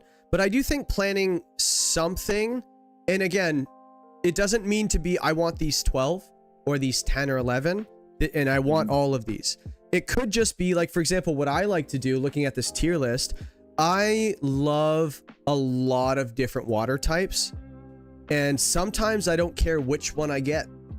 So, for example, like you have Dozo at 15. It's not bad. It's a different play style, but it's pretty good. Suicune, no, not a huge fan of it, but you go further down, Vaporeon's at 8. Samurot's at 7. Shout out my last video, both of those. I was gonna make this point, and I want to do it in this. I can't believe you beat me to it. I was gonna say, but Jay, I didn't get my Urshifu Rapid Strike. What should my water type be? Hey, don't make me use Remoraid as a gun. Don't make you use Remoraid. Shout out Konami to that type editing, man. That was so funny, man. I watched that just like you guys did. I recorded all of it, with the script and everything, and he edited it, and I watched it for the first time just like you guys did, and I was laughing my ass off. It was great. But going back to that point, for Alligators at 5, you got the best water type Pokemon in the game at 4 points in Lantern. Obviously I'm joking when I say Lantern. That. Who hates Regice at 3, by the way? My goodness, that's low. We just want to bash this tier list all episode, don't we? No, we don't. At least it's not about the 4-point tier bashing. Right, we did enough of that. Let's go back on track here. So, like I said, the middle portion of the draft, whatever. The water types. Hold on, let me just land this. Let me land the water type thing. So the reason I'm saying that is because I will go in with a draft plan, I'm gonna say, where I'm not saying I want all of these 12. I might say, okay, here's one little parameter I'm gonna follow. Water type can be picked later because I'm okay with many of them. So it might affect my first round draft pick because I'm not gonna go for an Ogerpon Wellspring. Because it's like, yeah, it would be fun. Or I could just get something else and my water type is going to be grabbed later. Like even Inteleon's pretty low. Things like that. So I personally like waiting for my water types. Unless there's one that I really, really want. It's like, you know what, this season I'm going to go Urshifu Rapid Strike. And that's just a choice.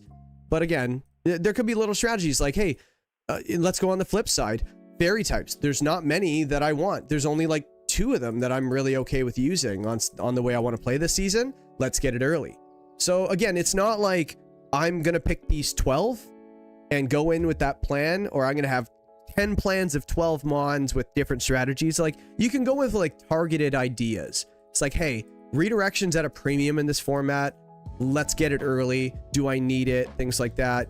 My Trick Room Sweeper, I can get a cheap one or whatever it might be. So again, just little targets of based on the tier list they made for you. I feel like those are good plans to kind of go in with. Yeah, and really just complimenting your first pick too is kind of the other thing too. Like for example, if you get, what was the example I got? It was, you got Volcarona or whatever. Volcarona is not a fire resist. So you want to go in saying my water type probably should be a fire resist. So Volcarona and Empoleon aren't particularly a good combination in that sense because neither of them resist fire.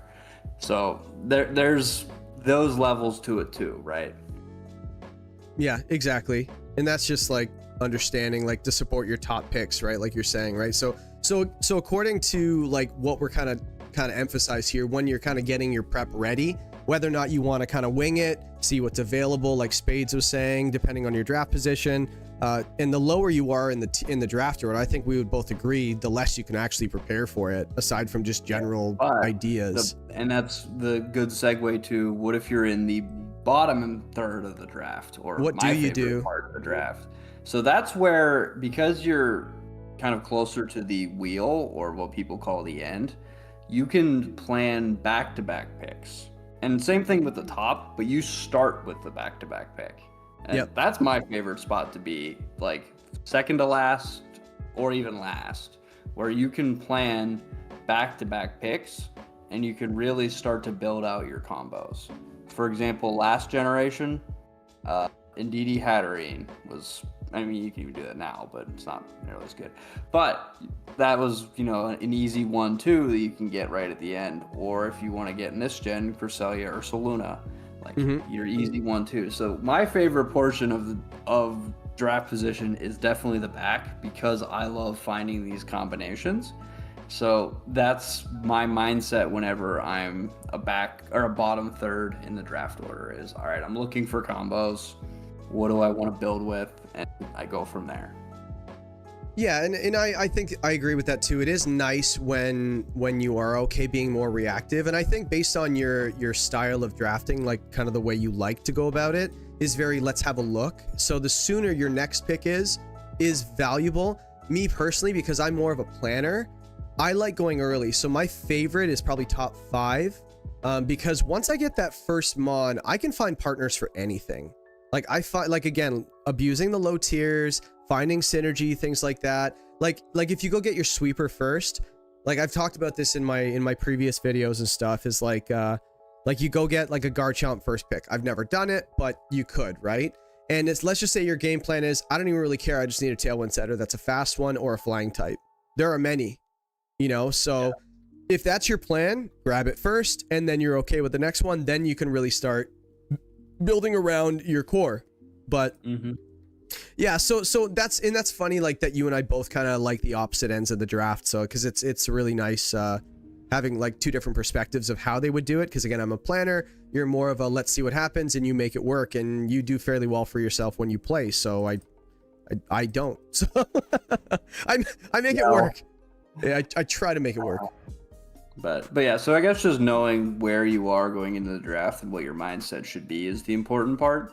Yeah. And I think what we were going over here is that even like with the things we talked about, you can still go in with whatever you had planned, and sometimes it works out. Like that's the thing. Like if you want to use Garchomp, for example, I have a personal example. I wanted to use Garchomp in a Reg H draft, and I was picked like 10. I still got it. So it still happens. Like you can still get the mons that you want at the back portion of the draft. Sometimes you don't. And that's where a lot of people don't like the back half. Like people really hate it in a restricted draft, because then Miraidon, Kyogre, Groudon's all gone. And that I can sympathize with, because you know you're playing in a restricted format, you want to use the broken restricteds. Regulation F, which is what a lot of the VGC drafts are right now, I think there's a lot of decent mons like you can get from 1 to 16. So it's not as big of a concern there, because like, you know, people still want to use Flutter Mane, they still want to use Urshifu, Rillaboom, whatever. But even with those gone, there's still plenty of stuff. Yeah, like, there's that are so about much power. power level. Yeah. Yeah, there's so much power. Like, I'm almost like going against what I usually do. I usually say get your offense first and then build your support. But I feel like the Reg F, there's less support that's really good, like top tier support, than there is offensive options. So I'm kind of leaning towards changing my philosophy on grabbing a nice like Whimsicott first, because there's not a lot of them. You know, there's a handful, but you can definitely tell there's a difference between your Prankster Tailwind Whimsicott and a, let's just say, Zapdos. You know what I mean? They're two different mons, but if you're getting it for Tailwind, they are very different Tailwind setters. Last gen, I would say fully go offense and then use cheap support. Yes. That felt like last gen. That's what you wanted to do because Dynamax was the main mechanic. Yep. In this, I can very easily see your argument of, okay, support is a premium in this format. Like you said, Whimsicott's really good. Indeed, female D2, is a yeah. very common one to use. And then from there, like if you scroll over the tier list and just see kind of the fall off on support mons, it's pretty funny. Like, yeah, so, like there's some really top tier ones. And then once you we get a start little with- lower. Well, let's start at the top. You're like slightly delayed on your screen, so it's really hard for me. But so we have Whimsicott right at the top, which is pretty good. Torn is kind of like the hybrid-y kind of guy. And then you have Indeedee, Sinistra, Amoonguss, Smeargle.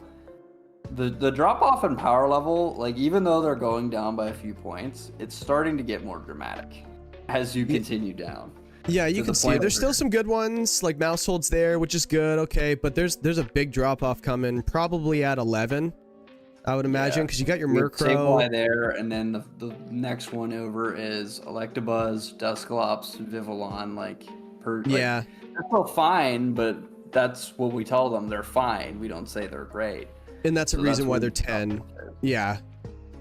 Like Meowstic Male is good, but then you go down to like, I don't know, Dusclops, right? Like Dusclops is good, but But he's fine. Yeah. yeah. Yeah, they're just fine. So I think I would agree with that too. So yeah, like again, everybody adapts their own philosophy and how they draft, and just go up with, I think bare minimum, guys, go in with a generalized plan in a sense that, you know, I kind of want to play like this, or I want to abuse the low tiers. I'm not saying get them first, but draft your top stuff knowing that you could probably get these a little earlier. Like like if you want Alchemy as your fairy type, you know, I was saying there's not many fairy types in a format that are good. If you're saying I want Alchemy to be it, okay, so go grab maybe your Steel type early because they're hard to get. Grab a nice Dragon type, then a couple of others, and then go grab Alchemy before everybody's looking at the 5-pointers, right? And then you're set. Or grab it next, and then you get your value 5-point, cool, and then you go back up. So again, it's not like you have every Pokemon planned out. You might have a target at the bottom. You're like, hey, my ground type might want to be Donphan. I remember, Spades, I don't know if you were part of it, but in my DDL draft, there was a point where I said, hey, I have like 3 picks left in the draft. I want to get a ground type, but hey, I was planning on Mudsdale, but I'm okay with Donphan, and I'm okay with, I forget there was another one. I forget. Oh, it might have been Hippowdon. Sorry, Hippowdon. So it was Hippowdon, Mudsdale, or whatever the hell this thing is. Where is it? For Donphan, sorry. And I was okay with any of them, so I just delayed getting that ground type until later. I just kept pushing it. So again, the strategy was, I'm okay with these, so any of these is fine. Let's push that till later. That was my strategy for that one. Again, not a specific 12. So that's basically the preseason prep. I guess we could skip having backups and stuff like that. It's always nice to have them, but again, if you're just kind of rolling with the punches. Portion of the draft portion, everyone's favorite portion. Yeah, I wish there was a league where we would just draft and then the power rankings team would decide who wins the season. That'd be perfect. Yeah, well, everybody rated my team very high, or we're talking really highly about my ZDL team that we're in right now. I blew it up. It looked good on paper. I appreciated the compliment, but at the same time, it didn't work the way I thought it was going to work, and it was definitely not as good as it looked. So I changed it. I think it's heat right now. I've won 4 straight, so I'm pretty happy. But I did lose 2 straight. So when I started the season 0-2, not fun. So I've won 4 in a row, back in it, and now the team looks like it's kind of rolling. So looks like we got a couple of points here actually before we move on to the draft. We've got let me see. Let's Get Fluffy says, I also like back because I don't want the top tiers. You kind of need them, but you might get them later, so that's fair. Whimsicott enables so many offensive value picks. Yes. Volbeat and Illumise, they are there. Where just to humor them, where was it? They were picked. Are ones that people like have lots of opinions on. Some people say they're fantastic. Some people say they get ignored. 14's pretty high. Yeah. Well, they're usually tiered pretty high because of Prankster Tailwind, right? That's and they are good. Like, you got the fake tiers, you know, and I liked Volbeat. Yeah. Like they're at the point where they're semi top tier bonds at that rate, right? Well, actually, remember in BDSP when let's call it a meta, when there actually was a ladder going on because Sword and Shield was going way too damn long, people were doing like a ladder kind of thing that the community created with like the code. And Illumise and Volbeat were on a lot of teams. You know, so in a draft league when the dex is lower, those things get really good. So in a draft when you're not facing an Incineroar every week, Illumise looks great, right? Yeah, but somebody did ask a question in the, hold on, let's not open another browser, Jay. So let me see my question on the compost. Where is it? I don't see it. On the YouTube post. Okay, one second. I do have them. How to roll compress, what rolls to look for. Actually, we actually have those notes for the next point, so we'll get into those as well. But let me just check that YouTube post. Spades, did you want to kick off the next one? The next point? Sure. So now we are getting to the draft portion, which is what we're doing during the draft. So we did know what we're doing beforehand. That was kind of all the rules and preseason stuff. And now what you do during the draft. So there are a lot of draft strategies that people kind of enact on, is the idea. So there are some, I would say, agreed upon building in draft. So they're very common things that people look at when they go about drafting. And I think the big ones are your cores, mostly your typings. Your typing cores are what people look at the most. And so they say the cores are the two most common cores that a lot of drafts will have: Fire, Water, Grass, Fairy, Dragon, Steel. What? Can you allude to us as to why? Sorry, what'd you say? You wanted me to go into why? Yeah, why are Fire, Water, Grass, and Fairy, Dragon, Steel cores so popular in drafts? Well, I will tell you. Now. So, Fire, Water, you guys have probably heard people say Fire, Water, Grass core, Fire, Water, Grass core, Fire, Water, FDS core. You know, they have all these cores, like these things we say in VGC, and that's one of them. So, Fire, Water, Grass is, let me just go to my little prep doc here for a second. So, this was my team. So, I'm just going to put any fire type, just straight up fire. Let's go Magmar. Let's throw in Palafin because it's just straight up water. And let's go grass. What's I don't know, Meganium. I don't know why that's the first one. Don't ask me.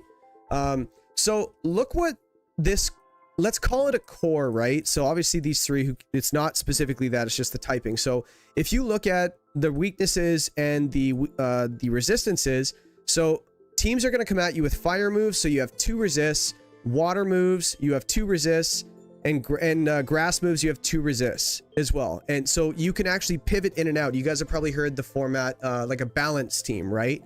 What does balance mean? It allows you to pivot and get board position. By switching into resisted hits and getting position offensively, it allows you to play a certain way. Also with this core, it gives you a very important fairy resist. It also gives you a ground resist as well, which goes really, really hard. As you guys have know, earthquake spam is very good. So this core, just grabbing 3 types, look at all the resistances you have. You have a resistance to fire, water, grass, electric, ice, ground, bug, fairy, and steel. There's only 18 types, guys. So by getting 3 Pokemon, look at all those resistances you have, potential switch-ins, and board position. I don't think Meganium is the best one because, yay, I switched in a Meganium on a water type. What am I doing with this weak thing? I'm not... A whole 83 special attack to come back at it with. Wow, cool. But there might be a Meowscarada. I mean, that does lead to a point where if you're picking a Mon just to kind of fill this core, that's a little like Meganium, for example, is going to be a bottom tier Mon that's going to fill this role, right? Look at my screen. You're picking a Mon that you will probably not really bring, and at that rate, you're going to have to use other things to shore up that slot, right? So my recommendation, I saw someone in the chat say about the cores being overrated.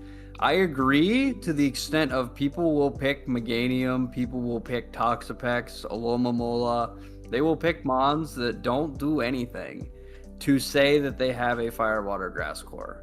And that, I think, is a big mistake people make, is they pick Mons just to fill the condition that, hey, I have that core. The why is more important than the what. I think that's a good way of kind of summarizing it. Like, why are you drafting these 3? Like, Meganium might just be a different one. You know, you have a bulky Magmar, you might have setup or something like that. Maybe Torterra would be a good way to, this is your Fire, Water, Grass. You know, that could work because now you have your Follow Me Shell Smash, you have your Follow Me switch into Palafin, or whatever it is, right? So I'm just spitballing here with these 3. And I threw Tinkatuff on here because Tinkatuff and Hisuian Sliggoo are good examples of, let's make my type chart look great. I have my Fire, Water, Grass, and I have my Fairy, Dragon, Steel potentially, right? And again, the type chart and the cores just to get the cores is bad. But these cores, so I mentioned there's the Fire, Water, Grass. Let's look at the Fairy, Dragon, Steel and why it's good. So let's use Alchemy because again, it's just, I'm not doing secondary typings right now. I faced a Copperajah today, so let's put that on there. Druddigon. Do Druddigon. One of my Druddigon is very unloved. So again, same thing. So if your fairy type is your offensive fairy type, you have a steel type to switch in on your poison moves, your steel moves, things like that. If somebody wants to use the Fire, Water, Grass core, your dragon resists all of those. So these cores have a purpose. We have to know before we lean into them and let's just do what all the other players are doing, know why they're doing it as well. So just to kind of answer the question of what's the deal with these cores, the core is really more so to play a positioning game. And VGC is sometimes formats are very aggressive. Like for example, Sun boosted Torkoal with Lilligant and Chi-Yu, things like that. Those are very fast paced teams. Balance is not going to be super great into those because they hit so hard. But again, if you have really good, strong hitting, you know, not just switch-in mons like Urshifu and Raging Bolt, those are your balanced teams as well. But they have so much natural offense as well. It's really hard to beat those as well. So again, the balance cores are really designed, like Fire, Water, Grass, Fairy, Dragon, Steel is really designed for a positioning type game. And then draft versatility definitely goes a long way, wouldn't you say? Yeah, absolutely. Yeah. I think you nailed right as what those cores are for. Like, they defensively cover for each other, offensively they cover for each other, and it's the simplest form to understand. Where it gets complicated is you pick a mon that doesn't kind of fit that core. So like, change Copperajah to a Duraludon. Just for a point. Yeah. Or not a Duraludon. Make it like Bisharp make it Bisharp or Lucario. Now let's look at our core, right? Does our core work with the defensive triples that we have? No, because somebody just goes D-Gleam spam. If you face a Fluttermane, you're in a bit of trouble. Yeah, and so then whenever you're building your team, you say, okay, well, I don't cover fairy types with my steel type. I need another resist for it. So that's when you look for a fire or a poison type, for example. And that's how you start building out your teams for the typings are concerned. Yeah, and you did make an example of Volcarona earlier. I can't take this Bisharp slander. What are you guys on? Oh no, Bisharp gets Eviolite. He's actually insane. Yeah, but it depends what you want it to do, right? If you want it to be a sword stance sucker punch mon, and you don't exactly have, like, look at my screen, guys. Like, I know you guys can see it right now. So for example, if your top tier mon is, I'm just gonna kind of go with it. So let me see. Let's just say you grabbed Garchomp, right? So you grabbed Garchomp, you grabbed your Talonflame, super cool, right? So you're gonna want, just so you don't rely on Terra every single week for this mon specifically, and it's a Terra hog, you're gonna need a fairy resist of some kind, right? So by going and grabbing Bizsharp, I'm not saying it's the worst pick, but if you needed a fairy resist on the team to make Garchomp better, Bizsharp might not be the way to go. Yes, Bizsharp definitely deters other things like Intimidate for your Garchomp, so you're not locked into Clear Amulet. I get it. But for the sake of the purpose of protecting Garchomp, Bizsharp, as its typing, is probably not the best way to go, right? And like the example you had earlier where you said Volcarona, right? So Volcarona, you want to protect this thing from, well, hold on, you said Empoleon? Well, I said Volcarona and Empoleon because neither resist fire. So then now we're going to have to find a mon to resist fire, which I think is just going to be Dragon or Rock. Yeah, and Rock types are not good. Yeah. Yeah, I guess someone just said Talonflame is a fairy resist. Is it? Is it though? Well, that's another point too, but that might be a little too down the line. Is there some mons that are just so frail that it does not matter? Exactly, like Meowscarada being your water resist into a Wave Crash Palafin. Is it really a resist and a good switch in if you take 90%?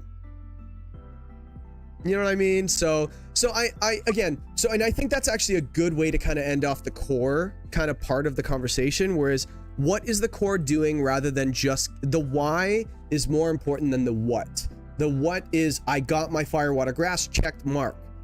But now can you play the way you wanted it to play as that core can allow you to do? Probably not, because again, Meowscarada's, yes, it's a grass type, but it's not a great water switching, you know, like it's not a great earthquake switching. Like, it's good, it hits them back, but again, you're not gonna be able to play with a Meowscarada as a ground switching as you would a Meganium. You know, they play completely differently, right? Yeah. But that's a good way to kind of polish that one off. But someone did mention, I think it was B-Mills, mentioned roles, and I think that's another good one. So I'll get you to kind of start off with the roles that we'll get into the obvious roles, and then maybe there's a couple that kind of stand out that maybe you like drafting as a role, and then we can kind of bounce ideas like that. But let's start off with the basic ones that everybody knows. Yeah, so the basic role, the first one, the most important at least for VGC draft, is speed control. That is at least one thing that you should know going in is how am I going to control the speed of the battle. So Tailwind is obviously the big one. Trick Room is kind of the other one. There's the Icy Wind, Electro Web stuff, but either way, you should know how you are going to gain a speed advantage. How do I go first? Yeah, how do you go first is the biggest part for sure. So that's, I would say, the only mandatory core thing is what speed control can I get. There are some other cores that or other roles that people are going to say you absolutely have to have. I would say there's only one that you absolutely should have, and that is speed. Yes, I would agree, 100% agree with that. If you're not going first ever, that's when people start complaining about, oh man, I got hacked out, I got crit, I got flinched, I got this, I got that. Those things only happen when you don't go first. Yeah. You know, go first. I think Wolfie said it first. You don't like getting flinched, go first. And it's tough love, but someone just said, I think not having fake out sucks. I've done it. It's something you have to navigate. There's one nice thing about not having a fake out user. Your E-Web, your, let's call Lumina Crash, your Rock Slide, what do all these things have in common? They all have secondary effects you want, right guys? So if you don't have a fake out mon, people are less likely to run the Covert Cloak item, which in my opinion is the best item in the game. So if somebody doesn't have that, those moves get way better. If you have like an Alolan Persian and a Scrafty on your team, bad example. If you have like an Incineroar and you have a Kanto Persian, right? Someone's probably going to run Covert Cloak on you because you have 2 good fake out users. If you don't have any, yes, it sucks. You can't fake something out. It's very good. I like fake out too, but you're limiting the items that they're going to run, which allows you to play a certain way. And I think that's not something people talk about a lot, wouldn't you say? Yeah, I mean, people love doing that with Intimidate too, right? You force people to run Clear Amulet, for example, because you have Intimidate mons. Mm-hmm. So, and that's kind of another role that people like to say is, okay, I like having Intimidate, which, you know, is a good ability to have, nice. but I wouldn't say it's necessarily needed. 100% needed, yeah. I'll add to the fake out point. It's the same point I had with the Meganium as your grass type. If you're picking fake out and your fake out mon is a Tinkatink, that I knew that was coming. That's so good. Hey, I got myself a Pichu in the 1 point tier. I got my fake out checked. You got it on lock. Yeah, man, this team's gonna wreck. Hey, but hey, if you're running the Gyarados and you want to have a fake out and you want to have Lightning Rod, that's something. It's not bad. There you go. Oh, Apom. We got to get Apom. Yeah. Oh boy. Apom's on the team. We did Hey, it. I found out today that thing's actually faster than I thought it was originally. I was looking at the tiers. I was like, actually, I was looking at pickup. You know why? I was looking. I was in the kitchen today, guys. The other roles that people usually get. So like you have immediate offense is a role that people like to fill. This is a mon like Ogerpon. This is a mon like Garchomp is pretty good at it. Just something that can hit things like without needing setup. Yeah. And then you roles, have big time. Mm-hmm. Yeah. And then you have the next portion of it, which is the setup mons. Like there are some mons that you can use that you just need to set up, right? So, for example, Moltres Galar is one that likes to click Nasty Plot and then start clicking moves. Yep. So that's kind of a role that a lot of people like having. Just for your offensive roles, rather, have those. Yeah, the offensive roles are nice too, which a lot of people don't really talk about. They just kind of go, oh, I got to get my roles, and it's usually supportive roles. Wouldn't you say? Like a lot of people really refer to roles as like a thing people say, but they don't really talk about the offense as a role. So I'm actually glad you mentioned that. Like some people make their own roles. I want something, for example, switch-ins. Like Fire, Water, Grass. Okay, we talked about it, but like if I need a ground resist, which I think every team does, I feel like every team loves using EQ spam because there's not many resists. So getting a bug type, you know, bug type is very good defensively. People don't talk about it enough. Terra Bug is really, really nice, and you don't want to have to Terra on something. So, and I think when it comes to roles, like spreading out and getting as many of these roles as possible on a team makes your team difficult to prep against. Like if you are just go fast, go hard, you don't have a lot of like different roles on the team, it basically makes it so they don't have to respect something. They don't have Intimidate on their team. Again, me and Spades both agree you don't 100% need it. It's nice, but you don't need it, right? It's probably like a secondary kind of role that you want to grab and check off, right? But again, we mentioned speed control is the best. Setup is always nice too, because a lot of the times, hey, this person doesn't have to run Taunt against me. That's just one less move they don't have to run. Hey, they don't have Fake Out. I don't have to run Terra Ghost or Covert Cloak. I can pick another item. But if you draft these roles, such as I want to go with a Disruptor, so I'm going to go for Amoonguss. You're forcing them to play a certain way by having these roles, right? You're crossing off your Fire, Water, Grass with Amoonguss. You have your Grass. You have your Sleepmon. Okay, so now that's Disruption. Then you also have your Redirection and your Rage Powder. That checks off 3 roles right off the bat.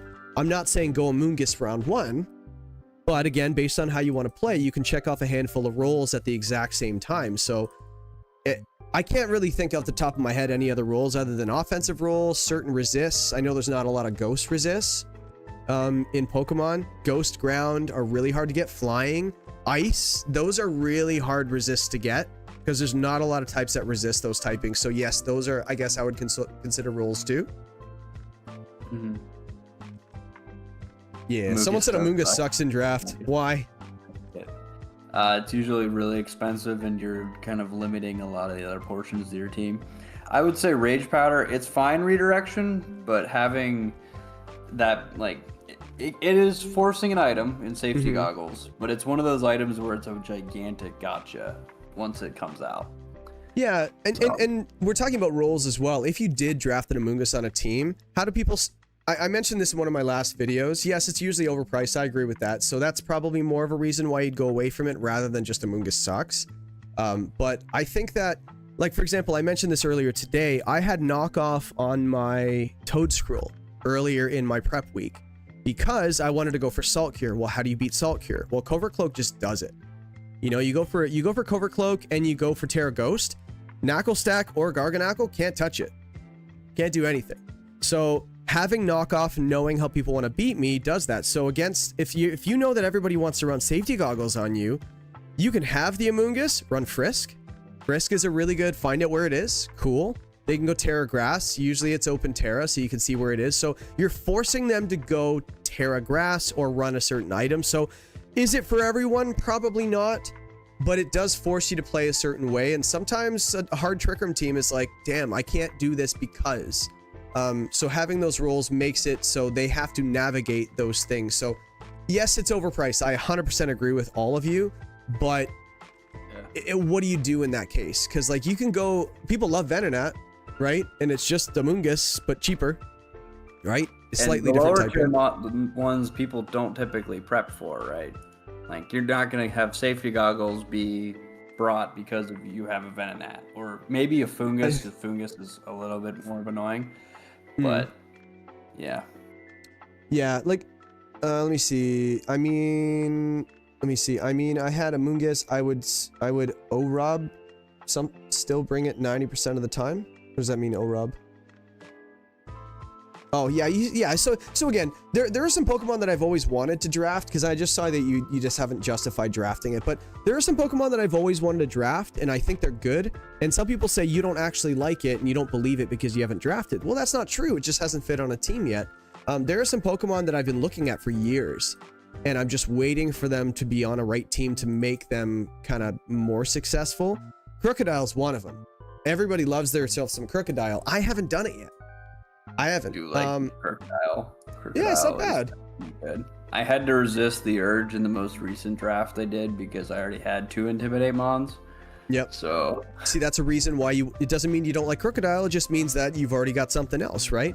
A Dark type. There's so many good ones, you know, especially top tier good ones. Are you gonna grab Crocodile and another Dark type? Maybe. Doesn't mean you can't. You might have a bunch of water weaknesses based on the team that you drafted. So again, it just might not fit.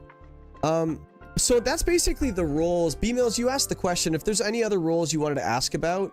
Like I know you mentioned Haze, Wide Guard, Redirector. Those are nice too. I think Haze, having a way to clear buffs is nice, because it just makes it so someone can't just run like a slow setup mon, like Spades mentioned, the Moltres. Calm mindsets are really annoying when they get behind you or in front of you. Bulk up, Iron Defense, Body Press. So having a Haze user, I would probably add it on a should draft?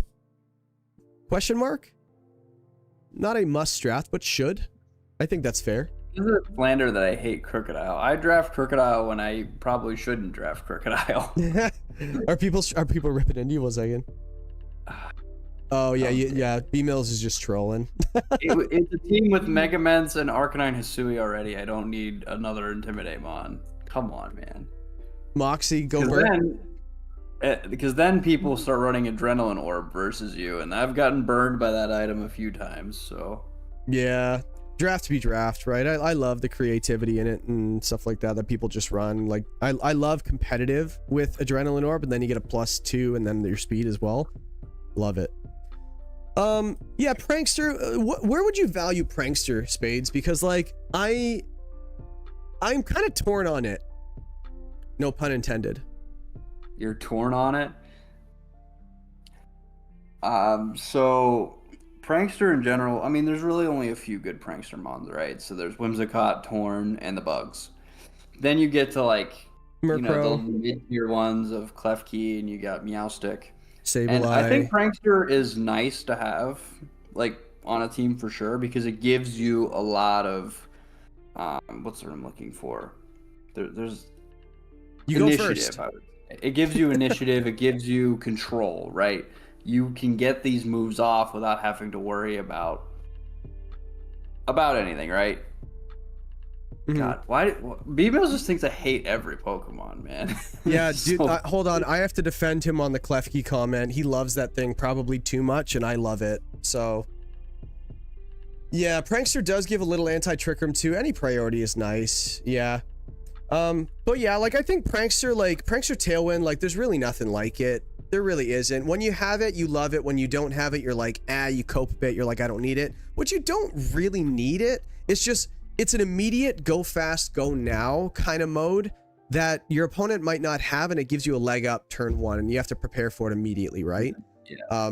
So I personally don't need one. I'm starting to see more value in it because I'm not a hyper offense player. I don't prefer hyper offense. I always say that, by the way, just a little side note. I say this to all my friends.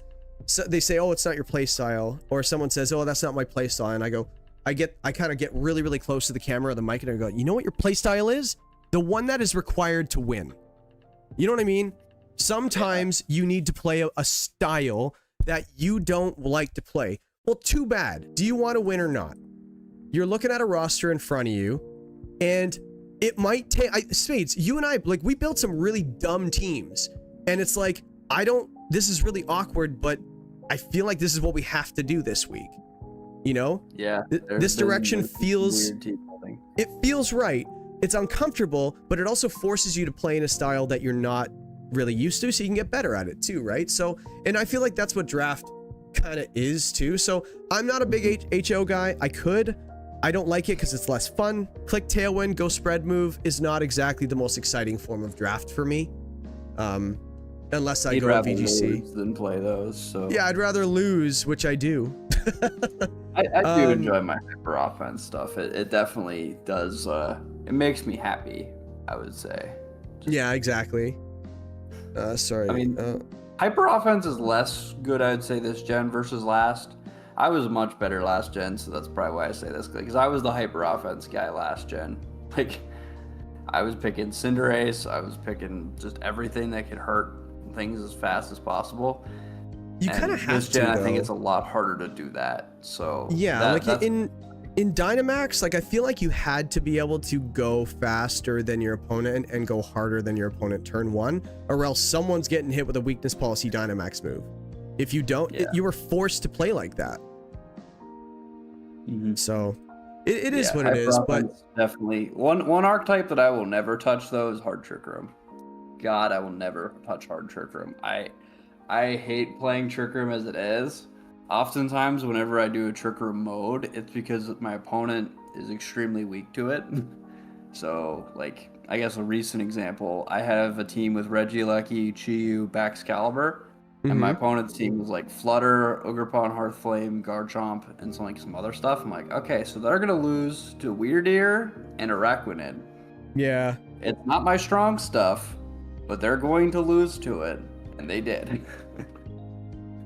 So like that's how I at least go with my Trick Room stuff, is I'll have like a mode, but solely for the matchup of, okay, my opponent is extremely weak to Trick Room. well, again, that's Never will I weird. have a We're talking about guaranteed tools. Trick Room mode or Trick Room team, because those get hard countered.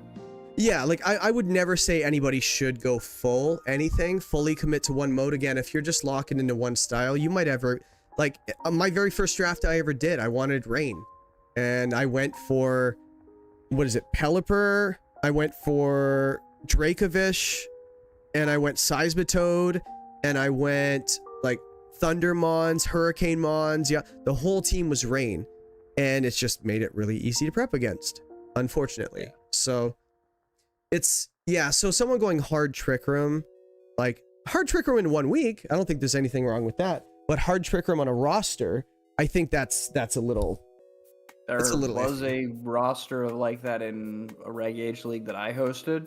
That team did not particularly fare well because they played against everything with Imprison, Taunt, Roar, Whirlwind, like they did not have a fun time dealing with all the hate the Trick Room does have. So they went second, Yeah. right? They went second. So, like, if your strategy is I'm going to get Trick Room up and I'm going to win in Trick Room, they click Rock Slide twice, you get flinched, now what? Yeah. And obviously that's a very simple way of putting that, but you could just say, oh, like, I'm not a huge fan of when people go, oh, I'm just going to imprison you. Well, if I know that's how someone's going to beat me, I can just go taunt them or I can roar them out. I've done that before, which is fun, before Trick Room goes up. Like, there are ways around it, but if someone just wants to go, I'm going to have 3 answers for Trick Room. If you get one up and I find out your item, I'm going to win games 2 and 3 because now I know what your team has to stop what I want to do. So these hard teams, and I think you would agree with me that you might lose a game 1, but you'll win the war, right? Mm-hmm. Yeah. So yeah, we don't went go off all in. topic real far, didn't we? Yeah, but define off topic. Nobody knows our notes, right? Yeah. So Neither I do mentioned we, abusing. apparently. I meant abusing the low tiers in the draft as well. That's also something you want to do. Yeah. But more so getting into the best practices of the draft. We're talking about what to draft. Yeah, imprisoning their imprison's also very funny. I've seen it and it's hilarious. So I'll mention one thing that maybe we'll go shot for shot on this one. I'll mention something that I like doing good in the draft just to make things, whether or not it's a good idea for you or whether or not it's a good idea just to be courteous. I personally think that while the draft is going on, make it a focus in your life for those few days. You know what I mean? Do yourself a favor, do everybody else a favor, pay attention, have things ready to go. You know what I mean? As in, like, hey, if you're gonna be at work and you can't touch your phone, like, maybe like have something ready with a friend, maybe leave picks. Obviously it doesn't really super help you if you leave picks, but you have to at least be paying attention to the draft. Like, I'm sorry, like if you join a baseball league or a soccer league or whatever it is, you have a schedule and you have to go to the arena or you have to go to the field or whatever it is on that day at that time, or you miss it. Why is it that when we join something online, we just take the liberty of just putting it on the back burner and just not paying attention to it, you know? Rhetorically meant, obviously, or like, you know, hypothetically, but... We're not saying ignore your personal life. We're just saying, like... Yeah, check the league a few more often than normal. Yeah, exactly. Just be attentive. I think that's probably the best way I'd put it. Be attentive and, like, at least pay attention. Give a shit. You know, I don't know how else to put it. Yeah. How about you? What are your good practices? My good practices, I guess, are, be attentive, like you said. God, really a lot of it's just being prepared, right? Like, there's not... Okay, I will say a good best practice. If there is a mon in your plan that is irreplaceable, prioritize picking that over something else. Yep. I don't care what it is, because some people are weird and maybe that mon doesn't really fit their team, but they think it does. If a mon is irreplaceable for you, pick it. Yep. As early as possible. Practice. Like, I've reached on some mons, a lot of people have reached, because of having irreplaceable mons. It's more important that you have your core rather than delaying it and have somebody else take it. It just makes you worse. So it's more important to have your plan enact. So take the stuff that you absolutely need, like, sooner rather than later. Yep. First round draft pick, Meowstick, right over here. I've done it before. Based on the way I wanted to play that season, I wanted it. And I had other picks that I figured I could wait for. I wanted a side spam user. I think I went with Espeon that season. Definitely a lower tier pick. But I wanted both of those. And I got it. Yeah. And it did pretty well. I beat Megazard Y and Venusaur. You know? With that strategy. So it was cool. Went with that. But again, that's just something I wanted. Meowstick was irreplaceable. Based on how I wanted to play. I've seen someone draft, they wanted Torkoal and Walking Wake. They drafted Walking Wake. Well, guess who's irreplaceable in that combo? Torkoal. And if someone says Ninetales, default, no. Ninetales is fake, yeah. Ninetales can work on certain things, but if you're using it to replace Torkoal, they're literally opposites. One gets eruption, one is completely on the other side of the speed spectrum, no support. You know what I mean? Like, they're completely different. So, and guess what happened in the second round? They lost Storkle, and they went, crap, what do I do? I got sniped. And I'm like, no, you just planned wrong. So, and I think that's a really good point too. And I would bounce back with the next point that I mentioned earlier is abuse the bottom tiers. I don't care when, but every good, well-rounded team needs a good value low tier that fills a role.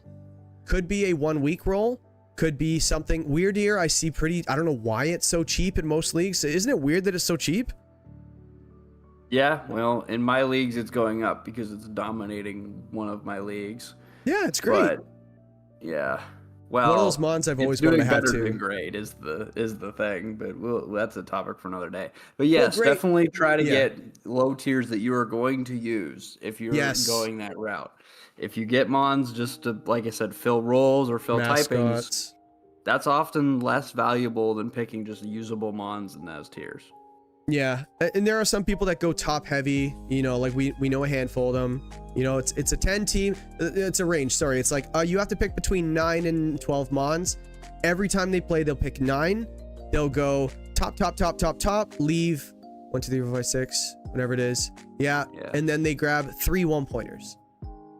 Or 2 1-pointers and then like 1 lower 1, whatever it is. Yeah. And I love facing those teams personally. I don't give a crap how good your 7 mons are. I only have to prep for 7. You're making my life easy. I've done the best in draft when I did that, so I'm on the other end of the spectrum where I really do enjoy doing that because my teams are just so powerful. I think and they don't require much extra work for me, so. Well, you and I have only actually played in the same league twice, I think. I think we played SCDA once, Premier. And that was fun. We squared off. That was a fun tilt. I want to point that out. I won. Shut up. It's on the Jay's YouTube channel, by the way, if you want to go check it out. I like watching that one back too because it was a lot of fun, even though I lost. Actually, that kind of leads me into another point. During the season, I guess we're not quite there yet. I'm gonna go take like a coffee break while you do your rant because I know where you're going with this. Yeah, and because he said that, I actually just forgot what I was getting at. Yeah, so I know what your rant is. So what was my rant? Tell me, because I literally forgot it when you said that. I know what your rant is. You were just about to bring it up. But what was it? After you lose a game. Oh, I wasn't, but that's actually a good point, which we haven't brought up yet. Oh, there's no way you weren't gonna try. No, I literally wasn't. I was actually gonna talk about something else, and you lost my train of thought. You should go get a coffee. I'll hold down the fort, no worries. Maybe I could just address some of these chats here because you guys have been going. Let me see. We've got Choice Scarf fan. Yeah, I love Choice Scarf. It's good on most weeks, right? He said in his experience, the people who go top heavy are super strong players. I like your thinking. Don't encourage this. I will encourage it. Don't encourage this. Yeah. Oh yeah, that's what I was gonna say. When you're playing and you lose a game, sometimes you can still have a good time and lose and appreciate what happened in the game, you know? Like for example, like when I played Spades, he beat me, but the way the game went, it wasn't like sour that I lost. It was a fun game. It was well played on both sides. He got the better of me, and I'm just like, yeah, man, I'll see you in the playoffs. Let's do it. I didn't. I don't think I drew him in the playoffs. We were on opposite sides of the bracket, I think. But, you know, like, it's all for fun, right? I've seen people get really sour after a loss. And that actually kind of leads me into what Spade said I was going to talk about, which I do think is a segue. When you lose, end with this. I think we've talked for a long time. Yeah, that's fair. Let's just go with this ending and then close her out. Yeah, so there's like certain tact that you guys want to have in when you're in a league. I think that respecting your opponent and not, you can win and be happy you won without dancing on your opponent's grave. I do think that's a thing. I also think that someone could take it too far too, right? Like where you can't be happy you won. Celebrating is fun. Enjoying your win. I feel like you don't need to be like this super like stoic friggin', you know, stone-faced. Yeah, I won. I am happy, you know, but be happy, but at the same time, like, here's an example of something I don't want you guys to say. And I do think if the community learned a little bit more of this, you won, you're happy, and you say, I am so glad I won because I built my team 5 minutes before the match and I really didn't try this week. So I'm really happy I won. If you're the one that lost, let's flip the script for a second. If you were on the other side hearing that and you put in, say, 4 hours that week and you put in everything, you wanted to beat the great Jay Jingles, and Jay just goes, yeah, I didn't really care at all, and I ended up winning, but you put in 4 or 5 hours in the week, maybe more, and you put it was your main focus of the week. You're looking forward to playing a game, and you lost, and you're not feeling great about it, and the other person says, I didn't even care. How does that make you feel? Not very good. You know what I mean? Like, and let's go on the flip side. If I lost, and I said, I lost, and I was just like, I didn't even care anyway. So you're kind of taking away from what the winner is feeling, right? If, like, let's just say if Spades beat me and he's like, I beat the great Jay Jingles, right? As he would say that. He would say, Jay is so good, I'm going to try so hard, and I won. I feel great about it. The dopamine levels, through the roof, right? Obviously, I'm joking around, guys. I don't think I'm that great. If I responded to Spades and said, I didn't really care, dude. I didn't put any time in. My friend built my team because I didn't care. I forgot what my moves were. Wasn't even paying attention. Spades isn't going to feel very good about that win anymore, right? Because he didn't really beat me at my best, and I'm letting him know. Sometimes it's copium. Sometimes people say that just because they don't want to feel so bad for losing. Sometimes they want to justify their play or whatever it is. And you know what? Like, Fluffy dude, like, we've all done it. We've all done it, sometimes by accident, subconsciously, whatever it is. And I think it's not like anybody's bad for doing it. It's more like sometimes we don't really think of what the other person might be feeling at the time. And I'm not super mushy and this and that. I'm not going to say, like, you know, emotions this and feelings this. That's not me. If anybody knows me, that's not. But I do think when it comes to being a gentleman, there are certain things that you can do. I do believe that people should be living as a gentleman. And that doesn't mean there are some things that you can say, like, post game that, like, you know, you could be upset about, but they're the ones that are, I would say, acceptable are, like, about the game. So, like, yes, address I had nothing points. For Xmon, like, this unfortunate miss or whatever. Like, you can at least talk about the game, right? Like, if you're gonna say anything, at least make it about the game you just played. Yep. Rather than, oh, I didn't care, or oh, this was a 5-minute build. Like that's where people are like, okay, buddy. Yeah. Like, well, yeah. And another one too is when people say, like, I lost because of this. You know, I've heard people say, I wasn't paying attention because my kids were screaming in the background. It's kind of an excuse. It's maybe true, but maybe right after the set, don't maybe let them know. Because again, now you're kind of saying they had an advantage that they didn't have those, you know, but things you can say. Here's something. Hey, Spades, you beat me, right? Oh man, dude, I totally missed that pin missile. I don't know if I would have won there, but it would have definitely changed the game for sure. And then the other person might say, oh, you definitely win if you hit that pin missile. Yeah, and you could return with, you never know, whatever it is, you know, and sometimes it's like, dude, I got so lucky, right? So I personally like, and this is just a me thing, I like giving my opponent a little bit more respect than I should, because again, when I lose, I don't feel very good. Nobody feels good to lose, right? You're trying to win, right? Unless you didn't care, and then that's all you, right? But sometimes what I'll do is I'll applaud my opponent for a play. I'll applaud my opponent for a bring. Dude, your team was so scary. It's such an easy thing to say. I had such a hard time prepping for this. You know, you brought this, and I knew it was going to be a problem, but I found a way. You'll notice when I was talking to Steelbug after, I was like, dude, you brought the mode I was most afraid of, and I just found a way to get it done. That was so scary, you know, like it just happened to go my way, things like that. Hey, oh, that's a really cool team you brought. Like help them feel a little bit better about the loss. You don't have to. That's something that I like to do. I'm not saying you have to. I would rather say, hey, just try to put yourself in their shoes. What do you not want to hear when you lost? I lost, guys. I lost 4-0 in a quarterfinal match. I got dummied. And the culture in my Discord server at the time was, after the game, we all went in Discord and we all chatted about the game. How badly do you think I wanted to join that voice call with 8 people when I got 8-0'd in a playoff game? I let's just say I needed a minute.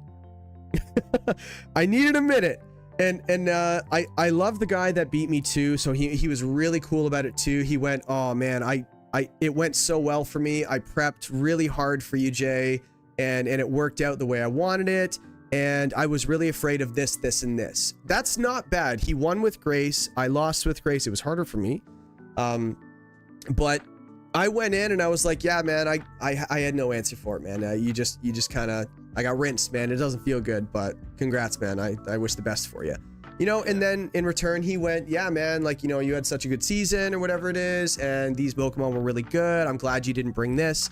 Things like that. Those are good things you can talk about after the game. Is there any other example you can think of, Spades, of like a good conversation after, or a bad one, or what? Well, even regardless, let's say you don't even want to talk about the game, like, yeah, or even if you do have a negative mindset, like after the game, yeah, there's the very simple saying of, if you don't have anything good to say, then don't say it. You can say That's GG, fair. move on, or you can just say nothing and just kind of vanish into the void. That's fair. much better than copium stuff or like rants or venting. Yeah. That will always be better if that's your current mindset, to not do that. You can just say GG, move on. It's that simple. You're not required to say things after a match. Yep. At all. But what's frowned upon is the copium, the venting, the ranting. That is what is frowned upon. And you can avoid all that by just saying GG and then moving on with your day, or saying nothing. You can also say nothing. Like hacks, man. Yeah. Hacks. That's the most common one I hear. Yo, you got I got hacked so hard. It's like, I went first. GG. You know? I yell at people. They're just like, oh man, you got so lucky. I'm like, go first. You know? And I'm like, what are you gonna say to that? Go first. It's like, oh, well, you got lucky. Did I? I went first. That's a strategy. I love the rant where, or the this is a side thing, but when people use like Thunderwave and Nuzzle and then they apologize when the opponent gets full parried, I'm like, apologize for nothing. You inflicted it. Yeah. What are you sorry for? Dude, I had a post game with Justin Tang after I got flinched in a game 2, where I was gonna match his Tailwind and it was very important. And I got flinched on a rock slide. Yeah. And after the game, he said, "Dude, sorry about the flinch, man." And I went, dude, it happens, man. And I'm like, you missed in your lifetime, how many heat waves have you missed? And he went, fair. You know, you're due. Don't never apologize for RNG. Maybe acknowledge it. Don't apologize. If somebody got hacks out of their mind, don't apologize, because guess who's gonna get hacks next time? You. It's gonna happen to you. It all goes around. Like, you can empathize with them, but I don't apologize. Why am I apologizing for hacks? I don't know if that's just a me thing. Someone else might make another video down the road like saying, in draft leagues, for example, like, what's that? You're gonna run those moves because they're the best moves of those typings. So it's like, you could maybe feel bad if one of those flinch, for example. But if you're legit running Spore, Thunderwave, Nuzzle, like the moves solely to do RNG stuff, I've done this before. And actually, there's a really funny post-game thing where I told my opponent these words. I told my prep partner, I am not sorry for any full paras. No. Because my whole plan was to Thunderwave and Nuzzle them, so... Yeah, do you think Darsh Patel apologized for his T-Wave Grimmsnarl when he made like top 8 that one tournament? No. No? If anything, he probably, I actually think he danced on their grave, which was really funny. He's such a heel, man. I love him. But I actually met him in Toronto. Flamethrower burn, Heat Wave burn, like there are good moves you were gonna run anyways that have this added effect. And that's, I guess, where people can be sympathetic and be like, dang, I'm sorry about that or whatever. Those ones I can at least live with, but if you're running the RNG moves, then yeah, I'm that's sorry also for why we play, or for flinching you with Fake Out. Yeah, sorry for the flinch. It was 100% flinch. Yeah, but sorry. But like, I don't know, man. Just don't apologize for stuff. I just think that, like, just to kind of end it off, like we'll probably be done in like 1 second, but like I would say that. Just think about what your opponent might not want to hear in that moment. You know, if you need a minute, maybe not. Some people aren't the best with words. That's fine too. So maybe just don't say anything. if you win and they're feeling bad, I like to compliment them. If you lose, you know, go and be a good sport, you know, maybe don't complain to a friend off camera, you know.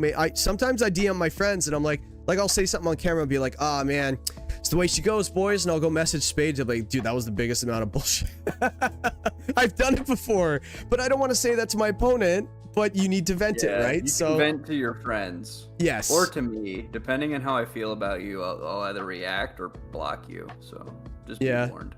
Like, I'll sit there and be like, that Spades, man, that guy's such a, oh yeah, oops, I messaged the wrong person. So yeah. But anyway, let's, I think that's pretty much it. Just to kind of polish off, I do have one question here, whatever it is. Spades, did you say you had to go? I mean, Probably. I think we should wrap up rather shortly, so. Yeah, I've got a question here. How much time per week do you commit to draft leagues, says Pokemon and Beer? How much do you commit, Spades, would you say? I prefer not to answer. So it's high. Okay, right now it's high because I'm captaining a team tour. If I'm excluding the team tour, I've spent a good couple hours on my current leagues. Is it more than 6 hours? Probably. Oh, wow. Is it more than 10? No. For just my individual leagues, no. So less than 2 hours a day? Yeah. But with the team tour, like, I do a lot for that. Yeah, like, I do bursts. Like, I'll prep for, like, maybe half an hour, you know, a few different times. You know what I mean? Like, I'll do half an hour, go through. I like personally going through, like, for example, my matchup notes, if you look at my screen. I've got, where is it? Yeah, so as you can see, I have my opponent's team here. I write down what they're weak to. I do little notes, things I need to look out for. So it takes me a minute to kind of put this stuff in, but it doesn't really take that long. So I might spend like half an hour, 45 minutes working on this, different strategies that might come up as I'm brainstorming. And then I'll actually sit down and start building the team, maybe another half hour, 45 minutes. I'll go to a calculator another day. So I might put 3-4 hours, you know, in total. I like it. It's fun.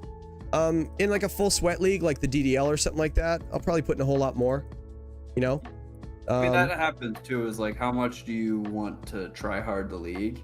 Yeah. Like, I'm playing in that Dex League where I fully intended on building in 15 minutes each game. I'm not going to tell my opponents that, but that's my mindset going in, is I'm just there to have fun. And it's more fun to just play the game rather than agonize over every calc possible.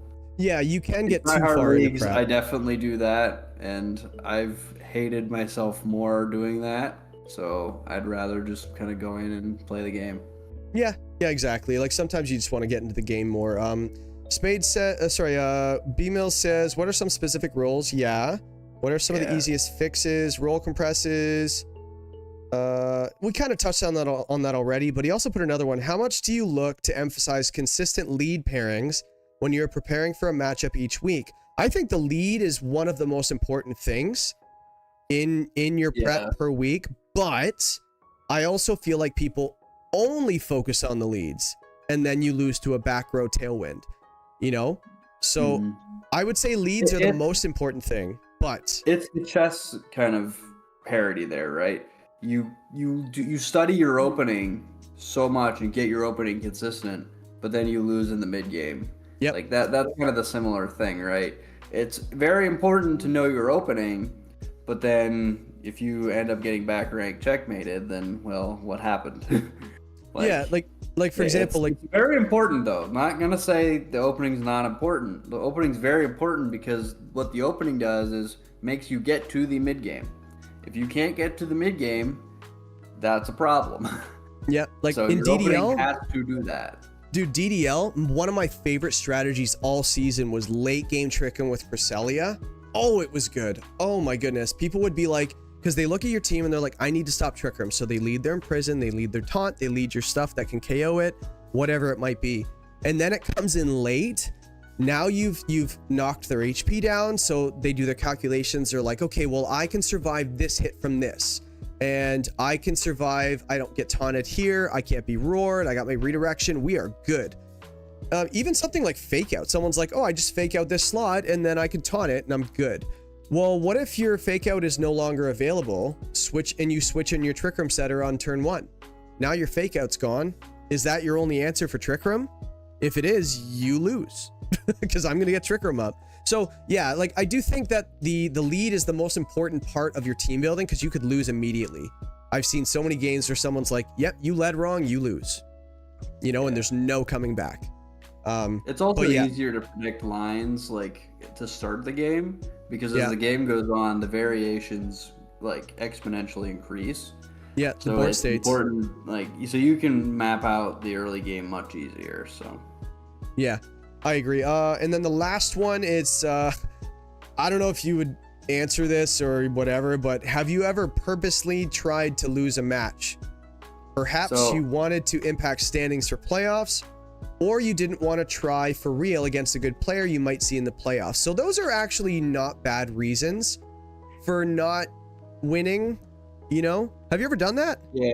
So I've never purposely did it, but there have been 2 instances against the same player, funnily enough, where I've played them in week 8, and then I played them again in finals. I beat them in week 8 and lost to them in finals. That's a whole nother conversation that we could do, man. Like rematches. Yikes. Yeah, well, as far as that goes, that's what he's talking about is you didn't want to hide sets. The first time I had to win to make playoffs, and so that one I had whatever. And then the second time I was going for an undefeated record, which obviously I wanted to get. Yeah, maybe there's a in difference. that one I could have hid some sets because I did do some cool things versus him, but it's the trade-off. And I will never endorse purposely losing games. I can never endorse that. I want people to go in with the intent of winning. If you go in with the intent of losing, do not play draft. I have a confession. Hey, that's gonna. There was. You're supposed to add to whenever I do this, not supposed to take it down. No, you're right. You're right. And I'm not endorsing what I did, but I will tell the story. It was funny. So I was playing in a league. I won't say what it was. I won't say anything. I won't say who I did it against. It was probably my league. I knew it. No. But Gabriel's right. Don't bring your good stuff. I think trying to lose and not bringing your best are 2 different things. So you can hide stuff, win with suboptimal, you know, sometimes you bring vanilla, that way you hide your cooking. I feel like that's a different thing than we were talking about, but I'm glad that Gabriel brought it up because that is something that you can do as well. And that might be more what Pokemon and Beer, the comment was actually alluding to maybe. But I was in the playoffs one season and I did not have any time coming up, like to a point where I was like, I don't think I can make the time next round. I think it was the quarters. And I was like, oh man, I don't like the idea of throwing. So let's bring something fun and I'm going to try to win the entire match. But if I'm in a winning position, I'm going to play suboptimally so maybe I don't have to play next week. So it's not, don't do this, people. Don't do what Jay do in this situation. I'm like a better man now. Leaking all of this juicy lore. I am a better man now than I was when it comes to draft. Don't do this. You're a big boy now. But here's the funny story of that. I got to a position where I had Leech Seed with my Wo-Chien, and I did not have Protect on anything. There was no state at one point that I could lose the game. It was not possible. And it sucked. Because so I won, but I didn't want to, and I at one point was actually trying to lose. I didn't have any more pivots to take damage, and the Pokemon on the field were not able to not do damage. So don't do this, people, but that is very funny that I tell my friends sometimes I accidentally won a playoff match. But yeah, I don't want to give any more about the team because it might actually give away which league it was and when it was, so I don't want to do that. But I apologize if anybody knows and exposes when it was, because don't do this. That's not in the good spirit of the game. But anyway, but those questions, you guys are awesome, man. Like, I'm glad you guys posted and commented in the Discord server, in the chat here. Everybody's like super active, which is great. If you enjoyed the conversation, hit like. It really does help because we're starting to do some more visually appealing edits and stuff like that. And I was talking to Konami, and he is actually willing to do another one for me. So we got a little partnership going, which is awesome. He does great work, and everybody loved the video that came out. If you haven't seen it, the best water types, or the best budget water types that carry teams, came out last week. It's a lot of fun. The edits were fun. Good information if you like it. Maybe give you a different look at different water types you've never used or even looked at. And we have, I think the next one I want to do is steel. So if you are around, maybe next month we'll have a steel type one. Steel is my favorite. Yeah, so he loves his Metagross, and it won't be on there. So it's too good. It has to be a budget steel type. Oh, But I was gonna argue the opposite. I think it sucks. yeah, Metagross is not good. Yeah. But yeah, so Spades, thank you. I do want to thank you for joining me. This was a lot of fun. We've been talking about doing this for a while now. I think it was your idea, wasn't it? Yeah, I'm taking credit. It's all my idea. Yeah, and I thought it was a good idea, so I endorsed it, so I steal the idea. So it was all my idea. But yeah, no, I loved having you on, kind of picking your brain with the different side, because you've been running a league for how many years now? 4 years? Don't date me, please. Too long. Too long. It's like, God, we're probably at 7 years now. Yeah. So he's seen it all, guys. He's played for that long. He's run leagues that long. If you guys have any questions, if you wanted to throw it in the comments about, like, maybe actually join the Discord. If you guys have any questions, go in video discussion, ask questions about how to run a league. We didn't really touch on that, and both of us can answer questions. There are some other people that, you know, can as well. The Discord server is really, really good for Spades. Did you want to post a link in there kind of while I'm chatting, or the Discord server? Yeah, and if you're not in the Discord server, join up. A lot of people are really helpful. We have people that go in there and ask for help to build their teams, draft their teams. Hey, what do you think of this? And we all learn kind of as we go, including me. And every once in a while I pop in, Spades pops in and helps out. But specifically running leagues, if you want help running a league and just what do I do? We're more than willing to answer questions for you guys too. Maybe not right away, but we will eventually get to them. So yeah, so join up, and if you have any questions, answer them off. Spades, thank you again, and everybody, thank you very much for sticking around. If you did for the match earlier, shout out to Steelbug. Not the best season for him so far, but we got ourselves a win. We brought our Knackle stack, got the last kill. I would make a comment saying that it was the reason I won this week, because I didn't do that last the Knackle stack. Yeah. Brought that. We got a win and a win. We got 2 wins. So, yeah. So anyway, so we're 4-2. Looking forward to the rest of the season and the next stream, guys. So thank you very much. Thank you, Spades, and I will see you guys in the next one. Peace. Good day.